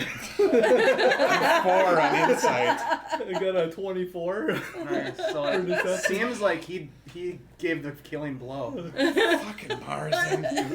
God damn it. Both of you roll Stan, roll a perception check. Yeah, because yes. I'm wrestling with a carcass right now. Yeah, I'm still only 4. Your perception check was a 4? Or no, perception check is 6. Okay, now we're going to switch over to Mara. All right, Mara, what are you doing? Well, I take his pack up to the room, and I have some rations up there out of sight, because I know there's a lot of hungry people, and I need to get the lay of the land before I am too overt with what I have and what I don't have. So I know that could be our survival later, and I leave his park his pack. You said the beds were pretty close to the walls. Mm-hmm. I tuck it so it's not just laying out in the middle of the floor. Okay. Just on the off chance somebody opens the door. I'd rather I don't want to give them easy opportunity. I mean, if somebody gets in there and really rummages around, they'll find it, but I don't want it laying out. So I take his pack and I kind of tuck it between the wall and the bed. Okay. And I take all my stuff with me, and I head on over to the church because I want to get over there before curfew. Okay. It's getting pretty late, but you're able to make it over to the church again. All right. So I'm just going to go in and see if I can be of some service to the Father. So you enter in and I'm guessing you are looking for him to start with? Yep. Okay. Mm-hmm. So you find him in his, the same chamber that you talked to him before, and he roll a medicine check for me. That was actually, I was going to, not too good. 6. He seems like he's not doing well. Mm-hmm. Even with a low roll like that, you can tell that he's worn out. There's large bags under his eyes. He's kind of struggling to move about the room as you enter, and he's like, you've come back to help us, I hope. Yeah, Father, you were coughing earlier when we were in here before, and you clearly have your hands full, and I think maybe I can give you some respite. So if you can tell me what you normally would do here, then maybe I can do it for you, and you can rest. With the night falling, the most important is to just keep watch over the people. Keep this holy place safe. I can do my best. It's just me, but I'll do my best. Well, there are others here that can help as well, but Okay. to have an acolyte of the Morning Lord here to provide some hope and some light in this dark time will be very helpful. Oh, Father, let me make you a hot drink, and you need to lay down and have some sleep. Thank you. He kind of hobbles over to his bed and he sits down on the bed for a minute, and he just kind of... Is there a trusted person out there that I should find and who might know what's going on? Yes, please. Talk with Serena. Serena helps out with the people. Okay, lay down. Go to sleep. He lays down and he coughs a bit more, but he just kind of lays there. He's kind of staring at the ceiling, but he seems like he is very thankful. He might even be praying, who knows, but he's kind of out of it. Tuck him in. Say a little blessing. Okay. And go out and look for Serena. Okay. You find her. It's pretty obvious she's helping. She's kind of making the rounds and talking with the families, and people are there. You can tell there's kind of like these family groups that have sort of posted up in different parts of the church. Mm-hmm. The pews have been kind of moved out of the way. Some of them have cots that they're sleeping on. Others just have bedrolls that are laid out on the wooden floor, and it's jam-packed with people. There's a little area where people are cooking some soup that they're handing out to people, and there's most of the people have now been given provisions such as like blankets and things like that. So they're ready for the night, but there's a lot of people that just look distraught, scared, tired, desperate. Many of them, as you start to talk to some of the people and talk with Serena, you realize that a lot of them are in fact refugees that have seen some pretty nasty things. Okay.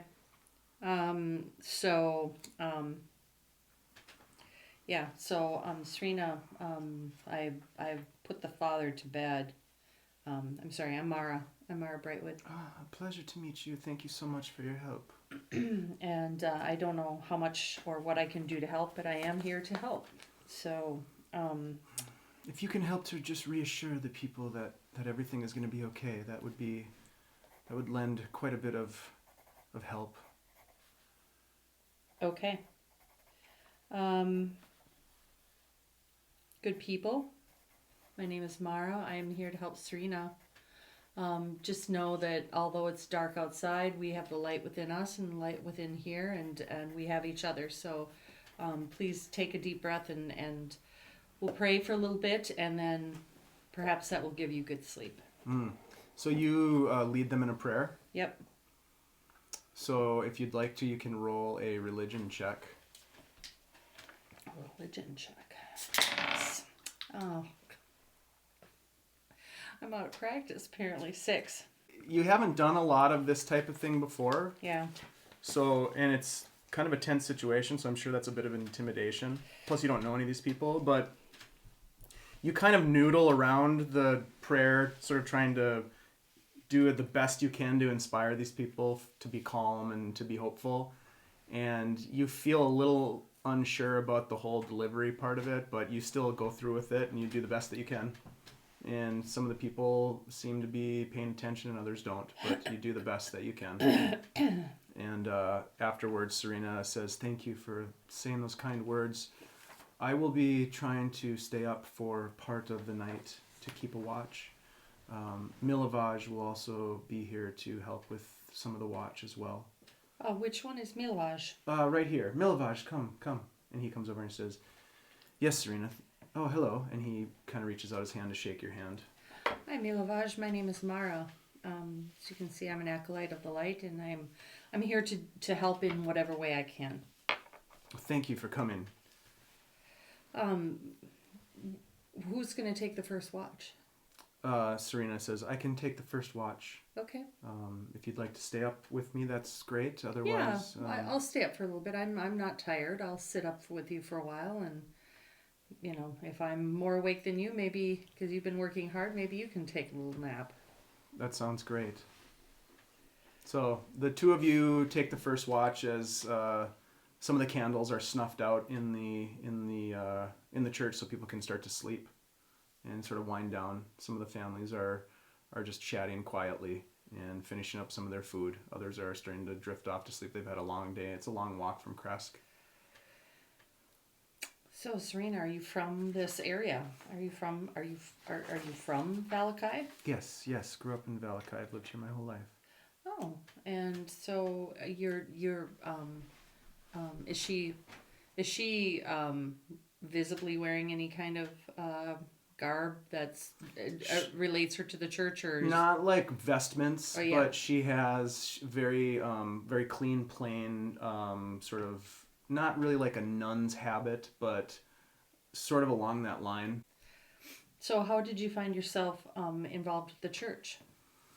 Oh, my family has always been part of the church, part of this congregation for many years, many generations. And when my husband died, I devoted my time to helping Father Petrovich. Do you mind me? What was your husband's name? My husband's name was Laszlo. And how did he pass? He became ill a couple of years back and passed rather quickly. I'm sorry to hear that. Yes. Well, it happens. Do you have children? No, we never got around to it, I'm afraid. Well, you certainly have your hands full with family here. Yes, exactly. And so do you spend most of your time in the church, or do you do other work outside of the church? I have my home that I keep, and then I spend as much time as I can here. And I was needed today to help with the influx of people from Kresk, so here I am and doing my duty. How are the Kreskians? Clearly they're traumatized, but what have you been hearing from the families? It sounds like there was some sort of a creature that had decimated the sheep population over the course of a few nights, to the point where many of them found it to be unsafe to stay in Kresk, and that's why they left. Did everybody from Kresk come? It's unclear if everybody left.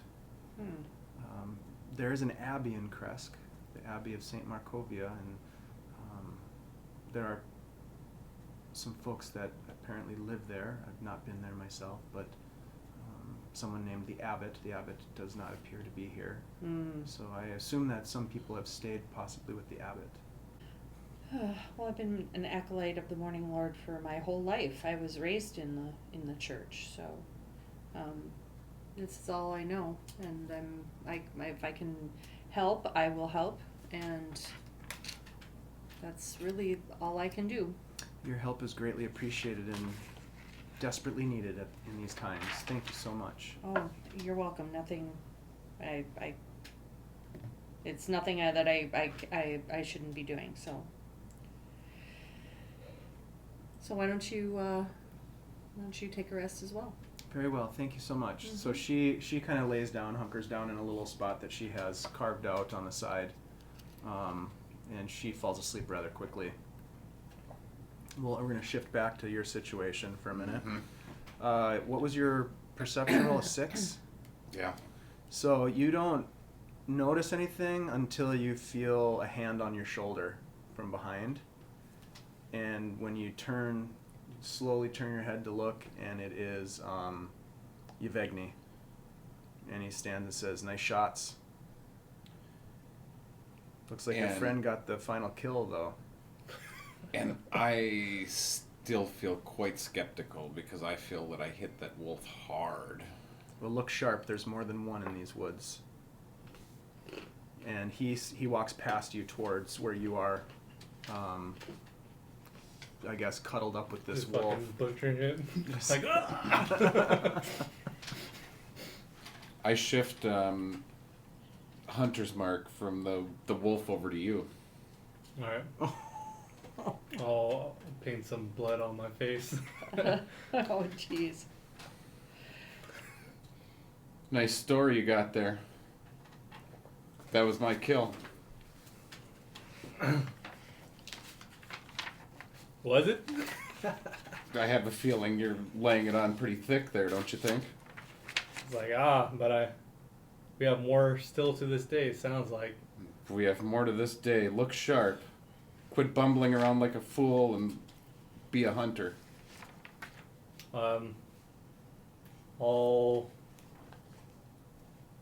What's a greater health potion? Is it a D8? 44. 4D4? Mm-hmm.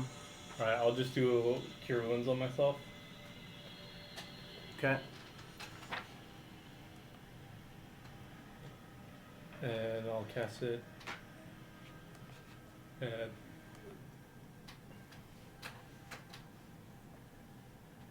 just do first level. This is a 1d6 plus spell casting ability. What are you doing, friend? I'm not excited to duel with you. I'm healing myself.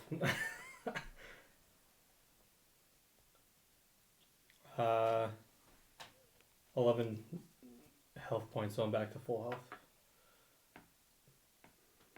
Okay. Do a perception check to see if there's any other wolves coming through. Sure.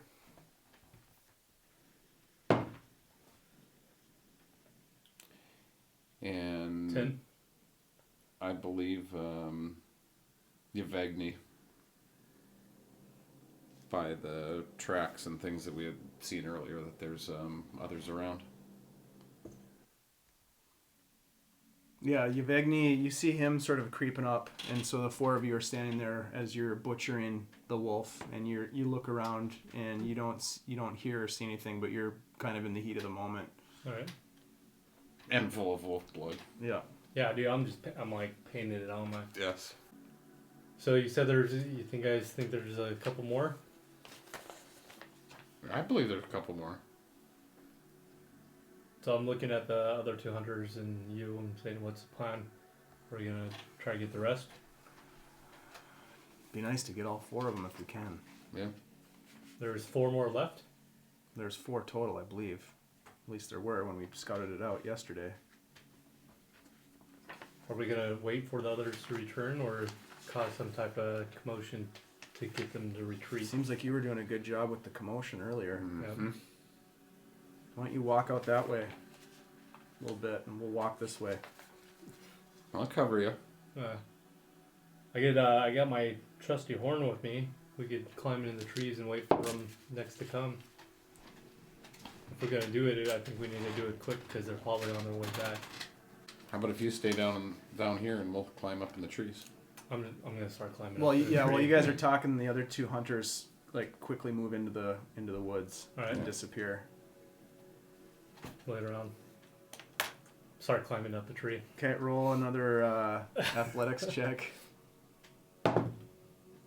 There you go. Sweet. It was almost going to 3 there. I think it's 23. Okay. So you're able to get up in the tree. What are you going to do, Stan? Yeah. Is there one nearby? Oh, yeah. Climb? It's thick. There's a lot of trees. I'm going to do the same. That's athletics or acrobatics? Athletics. Fucking 4. So you reach up again and grab onto that branch, and it's probably the same fucking branch. It snaps again. Yeah. And you're kind of standing at the bottom of the tree. You hear some noise, and it's coming in your direction.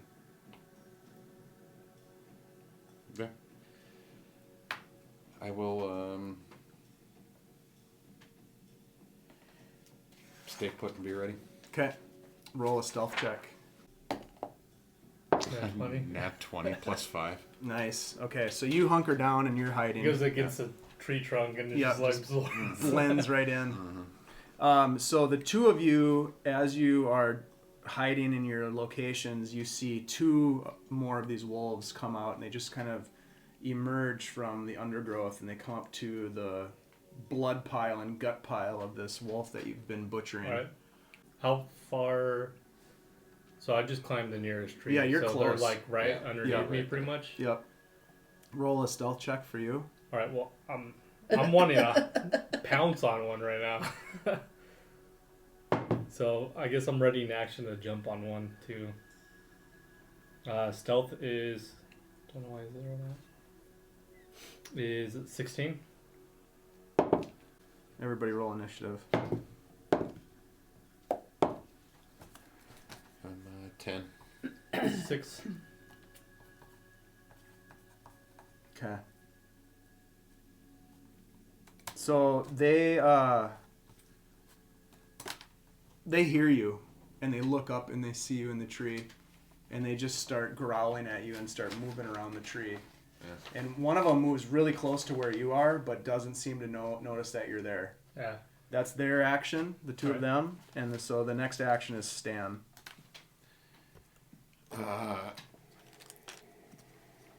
Can I still shift Hunter's Mark from Marzen? The only way you would be able to move it from Marzen would be if he dropped to 0 hit points. You'd have to recast it to get it to move it from a living creature to a new creature. All right, I'm gonna do another Hunter's Mark. Okay. That wolf that's nearest us. Okay. Got it. Aim at it with the bow. Okay. And roll for attack. Both of them are same distance away? They're right together? No, one of them is closer to you and one of them is farther. How much further? It doesn't really matter because it's not real far. It's not out of bow range. What do you think? One of them is 15 feet and the other one is like right next to you, within 5 feet. Yeah, I probably better aim at the 5-foot one. Right there. Well, if you shoot, so close combat ranged attacks have disadvantage, FYI. When you make a ranged attack with a weapon, a spell or other means, you have disadvantage if you are within 5 feet of the hostile creature. So you get disadvantage, you can still shoot at it, but it's disadvantage. The other one you could shoot at and have just a normal attack roll. Or I could go at it with a short sword. Totally. And what was the ruling of I have 2 short swords? Can I go at it with 2 swords You at would once? need to spend an action to draw your both weapons. Oh yeah, because you're using the bow right now. So then I wouldn't be able to cast the spell and draw and attack. You could use your bonus action to cast Hunter's Mark, and then you'd have to use I'd have to drop the bow and your grab the action swords. to draw a sword. Okay, and then how does it work for if I cast Hunter's Mark on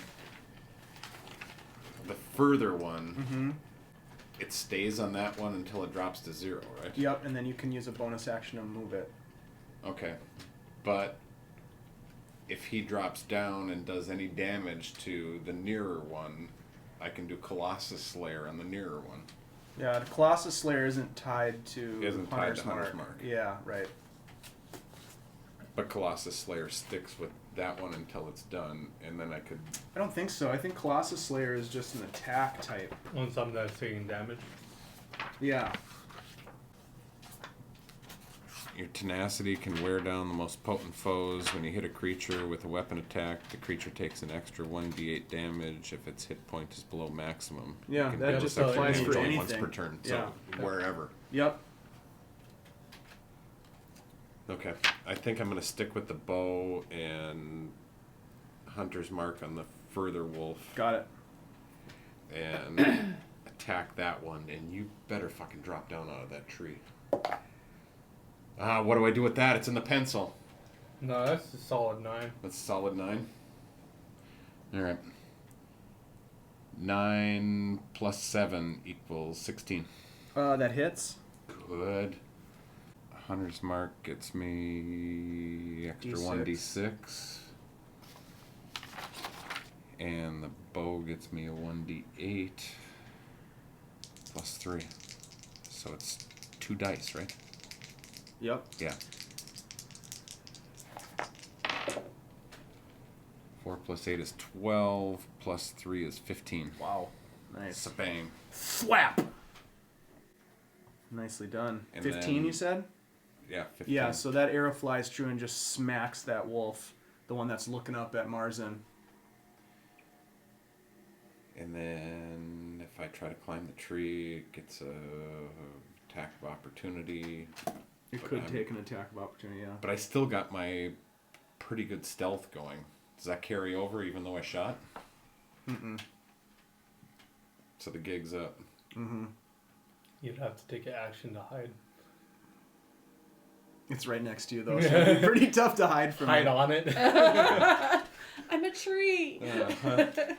I'm up. They see me. I'm down. Can I use my bonus action to put the tree between me and the wolf? You already used your Hunter's bonus Mark. action. Oh, bonus action is Hunter's Mark. Alright, I'm just sitting there then. Okay. I believe I have nothing else. That brings us to Marzen. All right. I'm gonna hop down right next to that wolf. The one that's The one that just got shot. the other one. Okay. The one that's right next to the Got dead it. one. I'm gonna hop down and like kind of spread my arms and like my head's down. Then I start looking up. I look up. My eyes are white, and you guys hear me whispering something. And I'm gonna do distant whispers to this wolf. Dissonant whispers. Yep. Okay. It's gonna be a wisdom save throw Okay.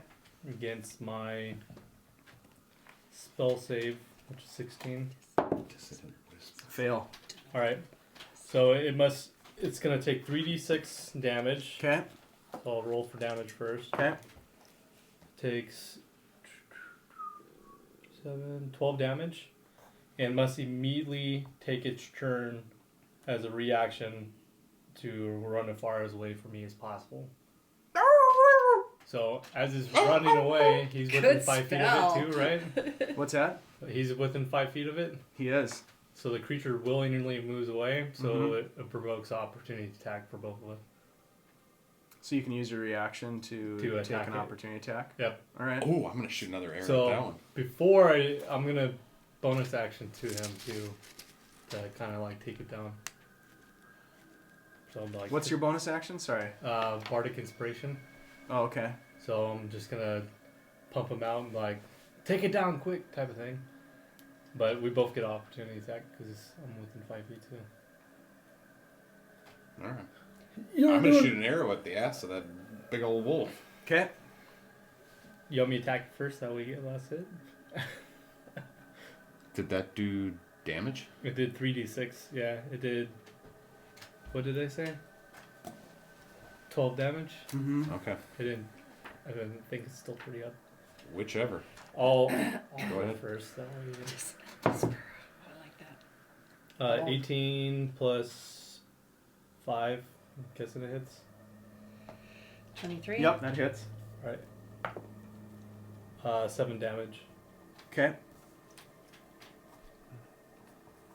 And then you're gonna take a shot at it as it moves away from you. Take a shot at it as it moves away. Colossus Slayer on it. Okay, it is gonna be at disadvantage because it's within 5 feet of you as it's moving away.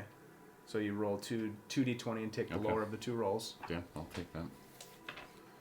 As long as I roll high. Yep. First one's a 2. Oh. Second one's a 7. I guess I got the 2. Yep, so that plus 7 for attack is 9. Misses. It goes wide as the thing bounds away just in fear.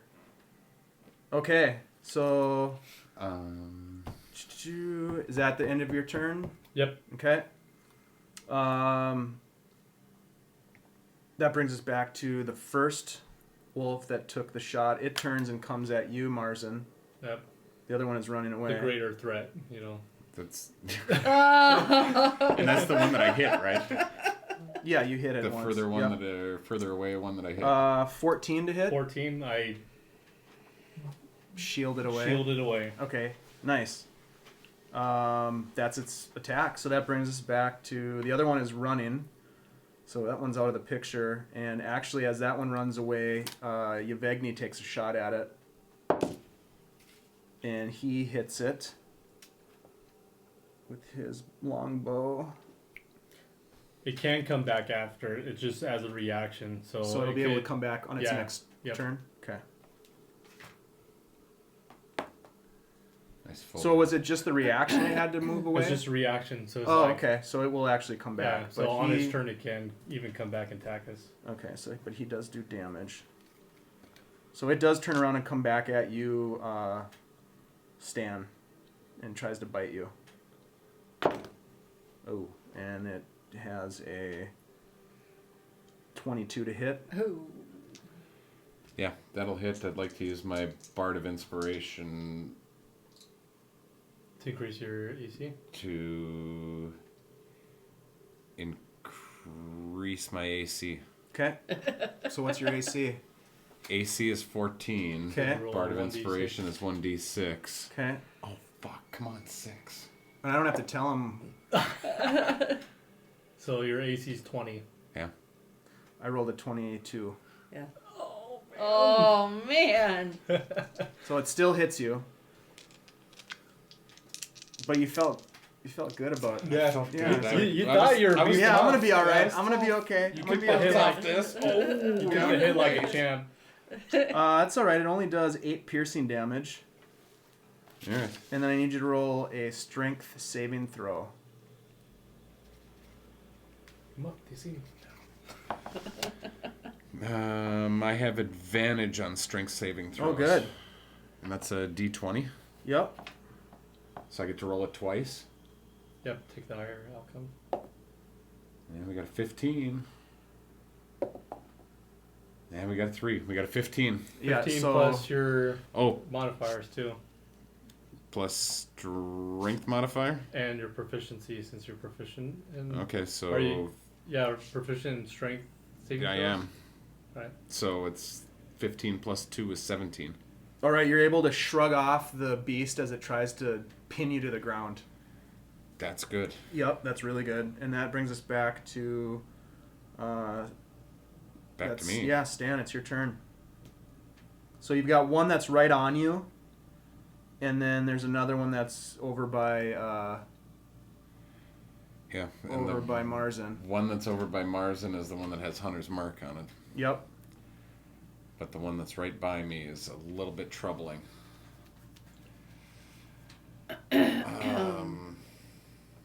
What happens if I go at it with the bow? I have disadvantage? Yeah, you'll have disadvantage because it's right next to you, engaged with you. But I still get plus 7 attack. Right. Yeah, I'm going to go at the near one with the longbow. Okay.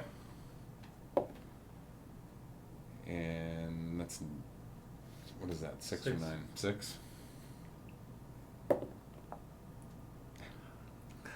Which one are you going to pick? I'd go with the 6 6. and 6, yeah. 6 plus 7 is 13. It also misses. Just misses. Oh See, my. this is how I was the one who took down the first wolf. All right, Marzen. Alright. Dissonant Whispers. Back at this guy. Gotta be Wisdom 16. So you're casting it again? Yep. Got it. Fail. Alright. Which one are you casting it on? The one that's right on next you? to us again. Yep. Okay. So 3d6 damage. So this is the different one or the same No, one? this is the one that came back again, right? Okay, got it. Because it's within 5 feet of him and me. It's within 5 feet of him, but not you. There's another one that's engaged with you. Alright, I'll do the one that's on me. Got it. So it failed. Yep. 3d6, that's 11, 12, 13 damage. Okay. And prevents opportunity attack since it's failed. 10. Doesn't hit. That misses. As it bounds away from you, you swing at it and it misses. Anything Bardic, else? yeah. Yep. I'll inspire. Like, hey, Stan, what's taking you so long? It's like, can't shoot a wolf that's 5 feet away from you? Too damn close. And you get another bardic inspiration. Meanwhile, so that's my Thank you. Yevgeny fires another arrow at the one that's next to Stan. And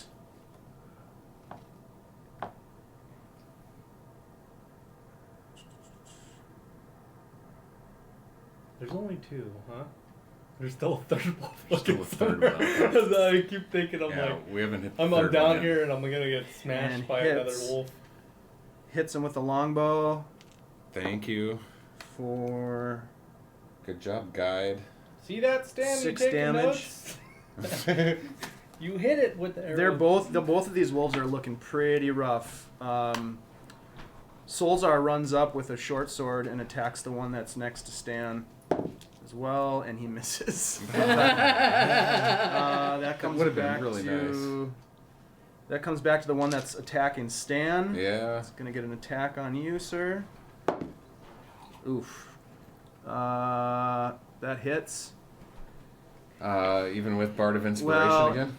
I rolled a 23 again, so I don't know if you want to use it. Nah, I don't want to use it. I'm not sure if the rules state that I need to You're tell not them or supposed to not. tell 'em, But yeah. anyways, You can. Alright, I'll take it. yeah, it hits you. It bites into you for 9 damage, All right. and roll a strength saving throw. And strength saving throw, I got advantage, so hopefully I roll well. And we got a 9. And we got a 16. Oh yeah, that saves. So you again shrug it off. The other one attacks you, Marzen. It runs back towards you, Yep, naturally. Biggest threat. and 12. 12 misses. So it lunges for you, and you just kind of step out of the way. Okay. Now it's Stan's turn. You've got a wolf on you. And the wolf on me does not have Hunter's Mark. It's the further one away that has the Hunter's Mark on it. Correct. It has not worked well to do the longbow. I think I need to draw a short sword. Okay, you're able to draw your short sword and attack. Yep. Okay.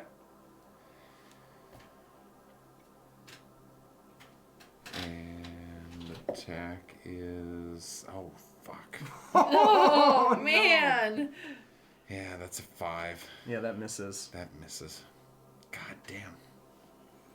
The wolf, you see just a look of desperation in its eyes, but it somehow manages to avoid your attack. Mm-hmm. Anything else you want to do? I want to kick it off me. You can try to kick at it. Yeah. All right. Is there any way that... No, let's you see. just try to kick at it. And Bites your foot off. we kick with strength, with an athletics, with No, well, I mean, you've already attacked, so... Okay. Yeah. So we kick at it with an 8. Okay. So you try to kick it away. Yeah. Meanwhile, Marzen, What are you doing? Roll just whispers. Pretty much. You wanted to roll. Pretty much. Eyes You go roll. wide again, and you guys hear a murmur of wickedry coming out of my mouth, and Wow. distant whispers again. Okay. The one that's on me. And it's a wisdom. Yep. 16. Fails. All right. Get off of me, Wolf.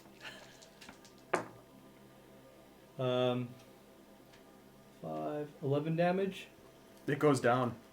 Yeah, it's number 2, baby.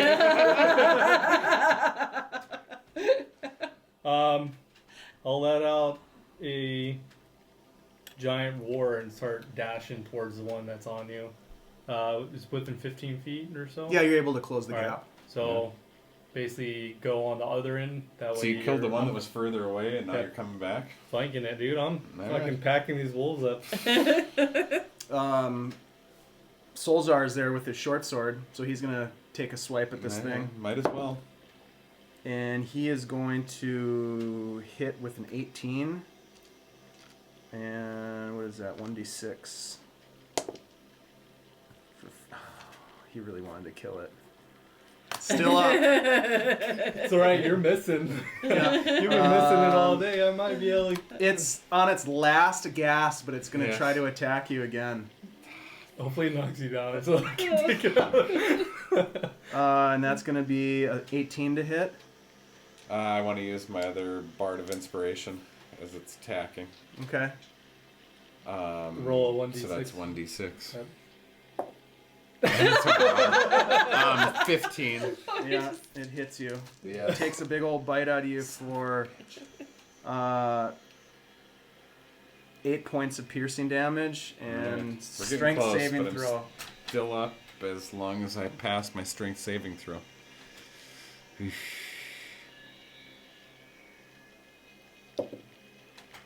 10 plus 2 is 12. You get knocked down and it's on top of you. Okay. With 8 damage. No, you're just prone now, which is a condition. Prone means You did take the damage, though. Yeah. you already took the damage, right? Yeah, but that's How many that hit was points 8. are you at right now? Yeah, it was 8. I got 3 left over. Oh, jeez. Prone creature, the only movement option is if you use half your movement to get up first. Disadvantage on attack rolls. Attack roll against you has advantage if they're within 5 feet. Otherwise, it's a disadvantage for a ranged attack. It's your turn, though. Yeah. You can. It's attack not it when you're grappling you prone. or anything. You can attack. It's going to have disadvantage because you're prone. You can try to get up if you want. You can also, not to tell you what to do, but you can use you can transfer your Hunter's Mark with your bonus action. I can transfer that before it's The before other one, it's done. the other one is dead. You did The it The one that you other had one Hunter's showed me. Mark on is Yeah. now dead. Well, shit, yeah, I want to move that. Okay. I didn't realize that one was dead. I forgot about that.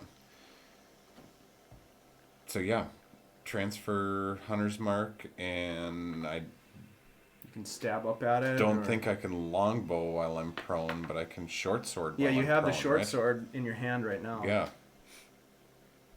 So yeah, transfer Hunter's Mark and attack with the short sword. Okay. And I have disadvantage. Yep.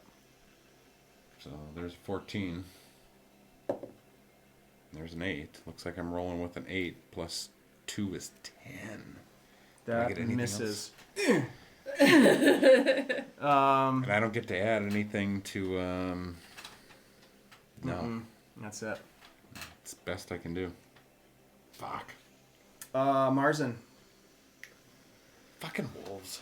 Do I still got? You wanted to go wolf hunting. Do I got it flank compared because he's there and the other guy's there too? I'm guessing I ran into. Or Sure. Can I move to? Sure, a yeah, +1 you could get into a All right. flanking position. Nice one, Rogue. 21.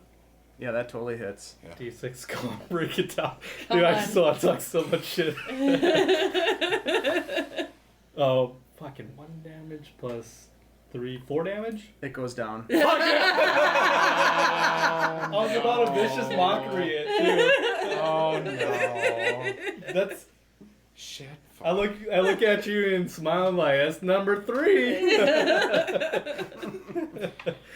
All right, so while you guys are dealing with that situation, we'll go back to the church. And Mara, I'm not sure if there's anything that you want to try to accomplish. Well, I have a question. Yeah, go ahead. Would it do any good for me to do a healing word on the father? 22 damage. I mean, I don't, because we're not like in, we're not in a battle, but I don't know if he has any points. Right, yeah. Like I want to try to heal him, but everything is kind of having to do with, if we're in initiative. Did you roll a medicine check earlier and it was kind of low, right? Yeah, it was. Yeah. You're not really sure what's wrong with him, and he doesn't look like he's wounded. Okay. So healing word would be something that you'd use if somebody's wounded. I haven't read that spell recently. It just says that they regain points. I think you would know enough about this creature of your spell. choice that you can see within range regains hit points equal to 1d4 plus your spellcasting ability modifier. This spell has no effect on dead. I think you would know the spell well enough where you'd be like, well, he's not injured, he's not taking damage, he's just ill. Okay. Yeah, so. Yeah, then I don't really have anything to help him with. Okay, is there anything else that you want to accomplish? Well, I'm gonna Yes, sir. I'm gonna have a chit chat with Milavage. Okay. Milavage, right. yeah. So he stays pretty busy. Like you kind of watch him for a little bit before you approach him, and he's sort of making sure people are okay and taken care of, and he's sort of tidying up. He's cleaning up after the meal. Mm-hmm. And then you can approach him or whatever you want to do. If he's cleaning up after the meal, maybe he's doing some dishes, and I can offer to dry. Can I help you dry these dishes? Oh, that would be great. Thank you. You're Milavage. Yes. My name is Mara. It's a pleasure to meet you. Thank you for coming to help us tonight. I'm an acolyte of light. This is where I need to be and if is there anything else that I can help you with besides just sort of helping you clean up here? No, I guess I'm just kind of curious. I don't recall seeing you around here. Obviously, you're not from Vallaki. No, I'm not. I'm from a place called Waterdeep, and I'm here with my friends. We're looking for somebody that we know and to deliver a message, and happened upon this very unfortunate situation. What's going on? Well, you may know of the refugee situation. We're trying to provide a safe place for all these people that have traveled from Kresk under terrible circumstances. Yeah, they said that there was some creatures. Did any of them tell you anything about this creature or creatures? They said something about a werewolf, but different than a werewolf. Some sort of a ravenous beast that was killing the sheep. But that area is known for its werewolf problems. Let's put it that way. What kind of werewolves are they seeing? I mean, I don't know. I wasn't there, so it's hard to say. Oh, so nobody's really told you of what kind of werewolves they've been encountering or any lore? I've tried not to pry too much, just because I know it's traumatic for them having to leave their home. And that's wise. Yeah, but there are. I mean, it's well known that there are a couple of different packs of werewolves in the valley, and one of them seems to have a territory that encompasses this region. So this region, including where we are now, or this region as in Kresk? Well, Kresk is not that far. Yes. And they have a fairly large area that they operate in. Okay. So it's pretty dangerous, especially you don't want to be outside at night, and then you really don't want to be outside, on a full moon. No. Super dangerous. Can I do? Well, is it a full moon? Can I do some kind of check? It is not a full moon. It's not a full moon. No. Okay. All right. Where is the moon at? What phase are we? It's a waning moon. It's a waning moon. Yeah. Okay. Yep. All right. Free outs. Okay. Well, it's a good thing, that there is no full moon tonight. I'm going to be honest with you. The father did share some things with us, Milavage, and I want, before I say what I'm going to say, I want you to know that I'm not here to judge. I'm here to help. Okay. The father shared with us that the bones were stolen and that you gave or sold them to the coffin maker. If I can help reconsecrate this church, I will do so, and perhaps help you in the process. But I can't do that unless you tell me everything that you can tell me about the situation. He sort of just stops doing what he's doing and kind of looks at you, and then he looks back down at his hands. There's a definite change in his demeanor when you mention the bones. Mm-hmm. And he starts to get a little emotional, and he says, I don't know why I did it.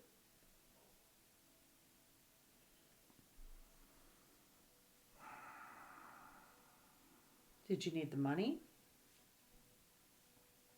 Yeah, but I knew it was wrong. Well, we all make mistakes in our life, Milavage, and I'm trying to help you set it right. You look at my vestments, you know that I'm a person of the church, and if I couldn't forgive, then I would be in trouble with my own self. So, can you tell me a little bit more about this? What happened? I mean, did you know that he wanted the bones, or was it an offer that you made to him? He approached me about the bones. And Did he offer money for you to steal them, or did you steal them and then he offered you money? He knew that I worked here, and somehow he knew about the bones. I don't know how, but so I knew about the bones. Well, he preyed upon you then. That's not to let you completely off the hook, but he was trying to do something that he shouldn't be doing either. I took the money for the orphanage to try to help at the orphanage. Do you live at the orphanage? Or did you live at the orphanage? The orphanage is closed now. What happened? Something terrible. Freaking demonic kid. Can you tell me about it? Or Freaking will you? Demonic kid. Demonic kid. Inside the walls of the city. The orphans are the first to be forgotten. Nobody seemed to care what was going on at the orphanage. Something strange happened. Some sort of creature corrupted one of the young boys. I was trying to get money to try to help with some sort of a exorcism or healing. I didn't really know what I was trying to do. Mm-hmm. It's hard to make money around here. Let me tell you a little secret. I'm an orphan too.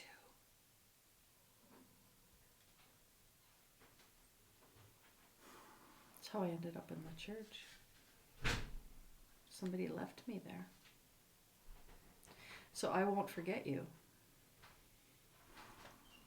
I sold the bones to a man named Heinrich. I don't know what he did with them. There was a group of people that said they would help us recover the bones, but they disappeared. Oh.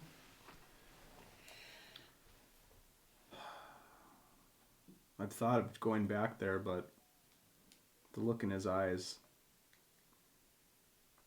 Going back to the coffin maker, you mean? Yeah. What was the look in his eyes? Evil. Where does he live? He lives in the shop. It's on the other side of town. Which shop? The coffin maker shop? Okay. Mm-hmm. I understand he wasn't answering the door. Do you know he's in there? I don't know for sure. I went back to try to... I don't know if he's there or not. When did you last go over there? Before the festival. Today? And he didn't answer the door? No. But you think he is in there? I suppose I could have broke in, but I lost my nerve. It doesn't sound like that would have been a good idea for you to do by yourself anyway. I'm glad that you didn't, because then you might not be here to help these people tonight. Do you think that you would help me recover the bones? Well, I have to ask my friends when they return. So I don't want to make a promise that I can't keep, but I will promise to ask them. And if they're able to, if they're willing to help, then the answer is yes. It's a hard no. You're on your own, kid. Mm-hmm. Is that a fair deal? Yeah. All right. I'm going to lay my hands on him and give a little prayer for him too. He's sore of heart. Thanks. Well, if you want to, if you're tired, you can lay down. I'm still, or I can lay down. What would you like to do? I could use a bit of rest, All but right. just a little bit, and then I can... Okay, that's fair. Lay down for a bit and contemplate and take a little nap, and I'll just kind of stay here and be ready to help anybody here who needs help. Okay. All right. Remind me again, how old is Milovaj? I would say he's probably like 16. Okay, Yeah. so a teenager. All Yeah. right, okay. All right, so he lays down, and the church is pretty quiet at this point. It's getting late into the night. Roll a perception check while you're on your watch. Meanwhile, what are you two guys doing? I'm saying, what the fuck happened? 17. Okay, I'll come back to you in a sec. Mm. Looking around for the last hole. Yeah, there's 3 down, and tracks say there's 4. Okay. I'm thinking I'm gonna set the hunting trap and try once again to climb a tree. Okay. Yevgeny says we've got a little bit of time left before we need to start butchering these things, because eventually we're gonna have to clean these things and get out of here. Yeah, but I got a feeling there's still one more wolf around. No, there was 4. Yeah. Okay. I'll blow a horn and set up next to the trap to kind of try to get a detour in the trap. And All those 3 are pretty well concentrated in one. Yeah, there's 3 dead carcasses, like, pretty close together, Yeah. within 10 feet of each other, so you're gonna get up in a tree? Yeah, but I'm gonna set my hunting trap that I brought with. Okay. And I'll position myself next to the trap and Okay. just start making a whole bunch of noise too. All right. So you're in a tree. Yeah. You're next to the trap as bait. Yep. Yevgeny and Zoldar will hide out nearby in a little concealed area and wait. Yeah. Somebody roll a percentile for me. A what? Percentile? Yeah. What's the percent? 32. Okay. Nice roll. Percentile is like between 0 and 100. Yep. Oh, okay. Yep. Oh. Or actually 1 Oh, in 100. okay. Yeah. So 32%? Yep. Okay. All right. So after about 2 hours of waiting, Yevgeny kind of gets up and you see him walk over. He walks over to you and says, "I don't think this is happening tonight. I think we got the 3 that we're gonna get. We need to process these animals and start making our way back. All right. Well, fine with that. I'm gonna start helping them out. Okay. So you're gonna cut the heads off, skin them, try to get as much meat as possible. Yep. I'm gonna stick in the tree and I'm gonna watch out. All right. So you're gonna be up in the tree, kind of keeping watch. That's a good idea. All right. So roll a survival check to see how long it takes to clean these animals. Do I got process these them. hunters helping me out too and stuff? We're all working together with it. Everybody's working together, so you can roll with advantage. All right. Good. I got 7. Well, it's a little bit better. I got 13. I got survival. 7 plus 4 is 11. Got 8. 8? 8. Okay. So it takes you about 3 hours total to clean these 3 animals. All right. Skin them. Take Lock off the all the heads choice meat. Wrap the meat up in the skins. So you see that Zoldar and Yevgeny have a really interesting way of taking the skins and turning them into like a little backpack pouch. Right. And so they can actually carry all the meat on their backs. There's a lot of meat. Right. You don't know how much, but there's a lot. And Right. then there's 3 heads, which are super heavy. Yeah. So it's going to take you a big. while to get back. Got it. Yeah, that's a lot to carry. So you spend the rest of the wee hours of the morning making your way back to the gates. Right. And as you come through the gates, you see that Yevgeny and actually it's Yevgeny gives some of the meat to the guards. Right. And then he's like, "Well, they were your kills. Take the heads over there and get paid." As they were, my kills. Stinker. Yeah, Better luck next time, Yevgeny, Stan. like while he's getting paid, it's 10 copper per head. All right. While he's going over and getting paid, Yevgeny's like, "Man, he's a pretty good hunter, your buddy. He's lucky he has You good could learn a health. lot from him." He's lucky he has good health. I'm happy to be in the gates. Do they do anything with the pelts? Do they take them? Oh, that's up to you. They don't. Yeah, I'm they gonna don't take.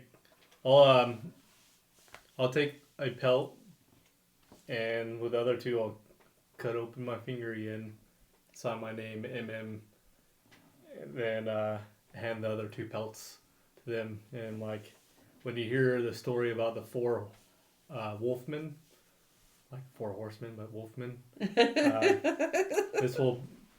you'll be able to sell these for a pretty penny. So I'll put MM and 4 and a W there. So like the story I'm gonna tell. So the next thing that's there. Nice. Sweet. And then you make your way eventually back to the inn with your meat. You split the meat with the hunters. And I do grab my trap and as I come down from the tree. Yeah, of course.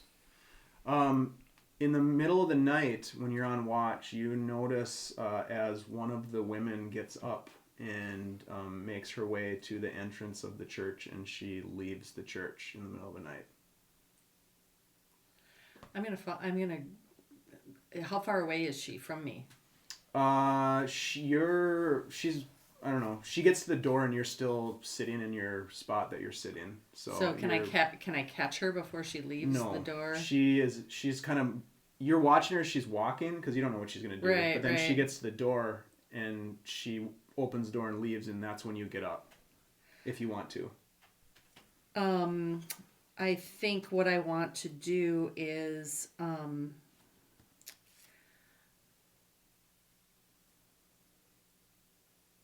gonna do a command on her. Okay. What's the range? The range is 60 feet. Okay. So just a 1-word command. As she's reaching for the knob, right? Okay. So I see her going for the knob. And she needs to succeed on a wisdom saving throw. Okay. Or follow the command on its next turn. All right. Hold on a sec. Let me bring up her stats. Dude, Nice. I'm digging a hole with Strahd right now. I'm throwing a calling card and all these wolf pelts. A wisdom save? Mm-hmm. That's true. Yeah. says like Strahd is gonna fucking tear me up. 15. I'm sorry. What is she again? I Your asked. spell save DC. Oh, my spell save DC is. Other page. No, I wrote it down. Oh. Well, I thought I wrote it down on this page, but I guess I didn't. Wasn't that smart. What did she? 15. Oh, yeah. Okay. She. What's your command that you give her, just out of curiosity? Stop. She acts as though she doesn't even hear you, and she just opens the door and slips outside. Okay. Did I get a look at her before she left? Yeah. Yeah. And what did she look like? She looked like all of the other haggard commoner women that are in this place. Age? She's probably late teens, maybe 20. Hair color? Brown. About how tall? 5'8". A little taller than me then. Okay. And just nothing identifiable about her. Yeah, okay. Nothing. No identifying features beyond that. Okay. All right. I got something I'd like to add as we're traveling back to the gates. I'm still looking for mistletoe. Okay, roll a survival check.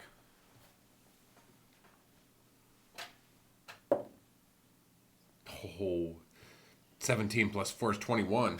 You do find some mistletoe as you're heading back. Good. You find 4 small sprigs that are growing on some sort of a tree. Okay. On a mistletoe tree.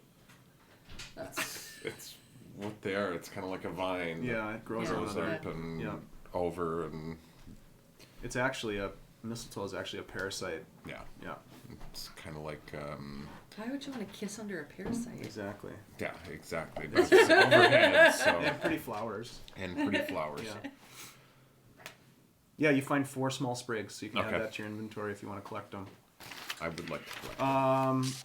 Well, because I want to run to the door and at least like look out. Okay. Look out the like I'm not going to go out because it's curfew and I don't want to get all 3 of us in trouble. So I ran to the door to see if I can see where she went. Sure. And Roll a perception check. well, I have a question. Okay. About like how fast she's moving, because if I wanted to do like a fairy fire on her to see if she's where she's going, Okay. I don't know if I have because I don't know how fast all of this is. What's the range on fairy fire? Fairy fire is also 60 feet. We'll say that you can get to the door if you want. I don't want to And you cast. I can don't want cast to it. cast. I don't want to cast it if I'm not fast enough. Like because I don't know. Can you tell You're me? fast enough to get to the door and see her, and she's within 60 feet. Okay. But she's moving away from. When you get to the door and you peer out, you can see her starting to fade into the mist. Okay. Well, yeah, because I want to do. I want to do a fairy fire on her so I can see where she's going, or at least the direction she's going in. So just to know, fairy fire is cast on an area, not on an individual. Okay. So you could cast it like in front of her or where she is, and you'd be able to see her until she moves out of the 20-foot cube. Hold on a second. That's the way that one works. Yeah. Hold on a second.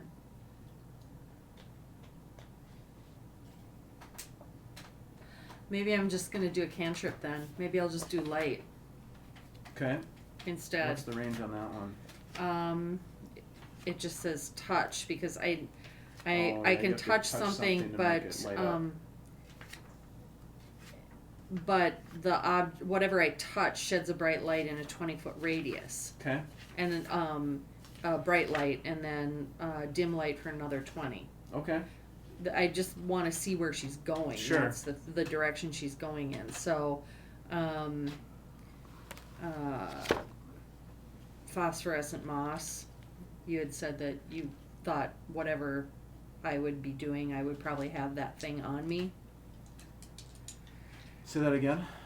because once upon a time I asked you about, when I need things for Yeah, spells. And you said, so I should unless there's a Right. gold or monetary Right, value. right. So I should have some moss on Yep. me, and that's what I'm going to touch and cast this. Like So you light up the moss. Like I'm pulling it out of my pack, and I'm, Yeah. casting light, Okay. and I'm basically just kind of holding it out so that I can see what's going on in that. So what in I'm that picturing total, in my head is the that you're total at the 40 door of the church Right. with the door open. and I'm doing this. Yep. Right. And so there's bright light 20 feet from the door, Right, and radiating then- outwards, and then another dim light, another. Right. Got it. And so Okay. and I'm going to color that white. I'm going to color that light yellow. Okay. All right. So.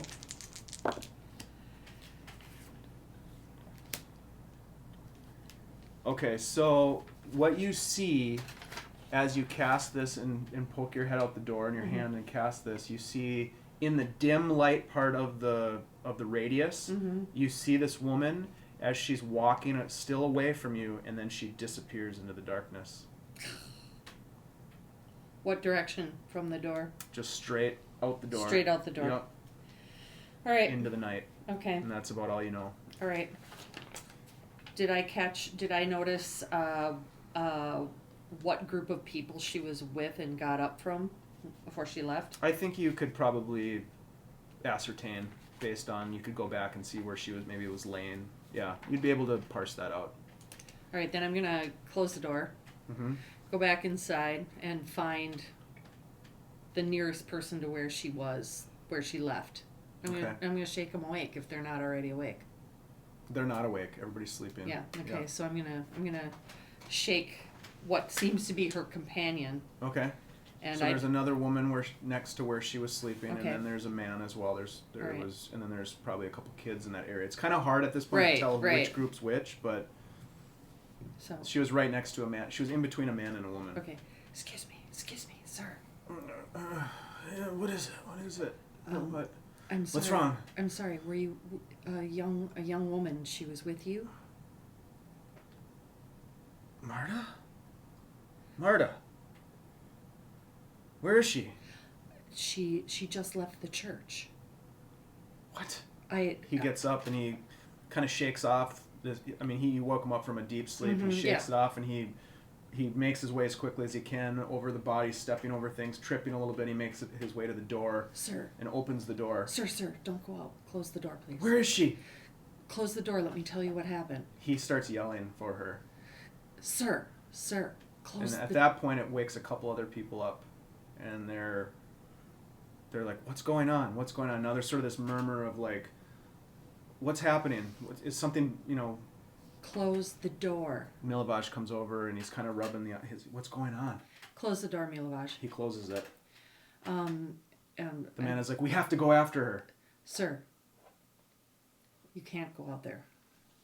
It's after curfew, and we don't know what kind of beings are out there. Who is this woman?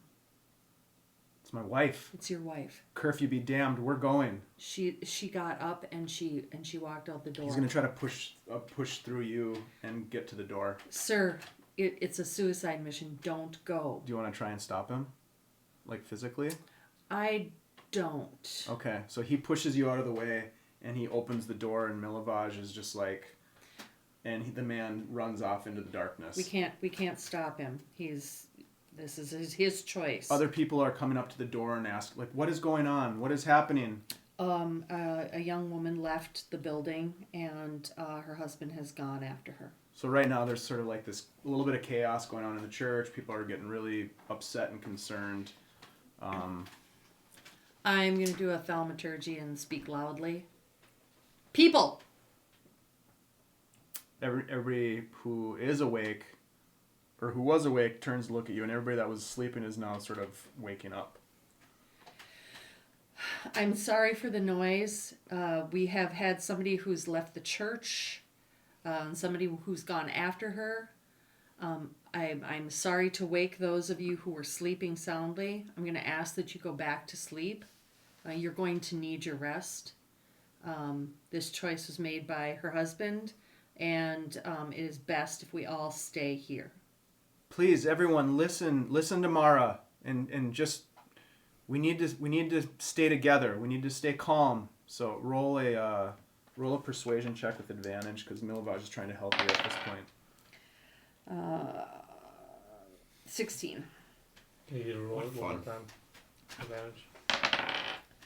16. Okay. Consistent. Yeah, the people. No, are, actually, it was 7. It was lower. It was yeah. a 7. It was 16. People are fairly concerned, but in all reality, like they look around and their little clan of people is safe and okay, and they're like, well, I mean, what are we gonna do? Those idiots went out. Yeah. So you're able to calm people down, and people start to just kind of chill out again. Milovaj is like, do you know what happened?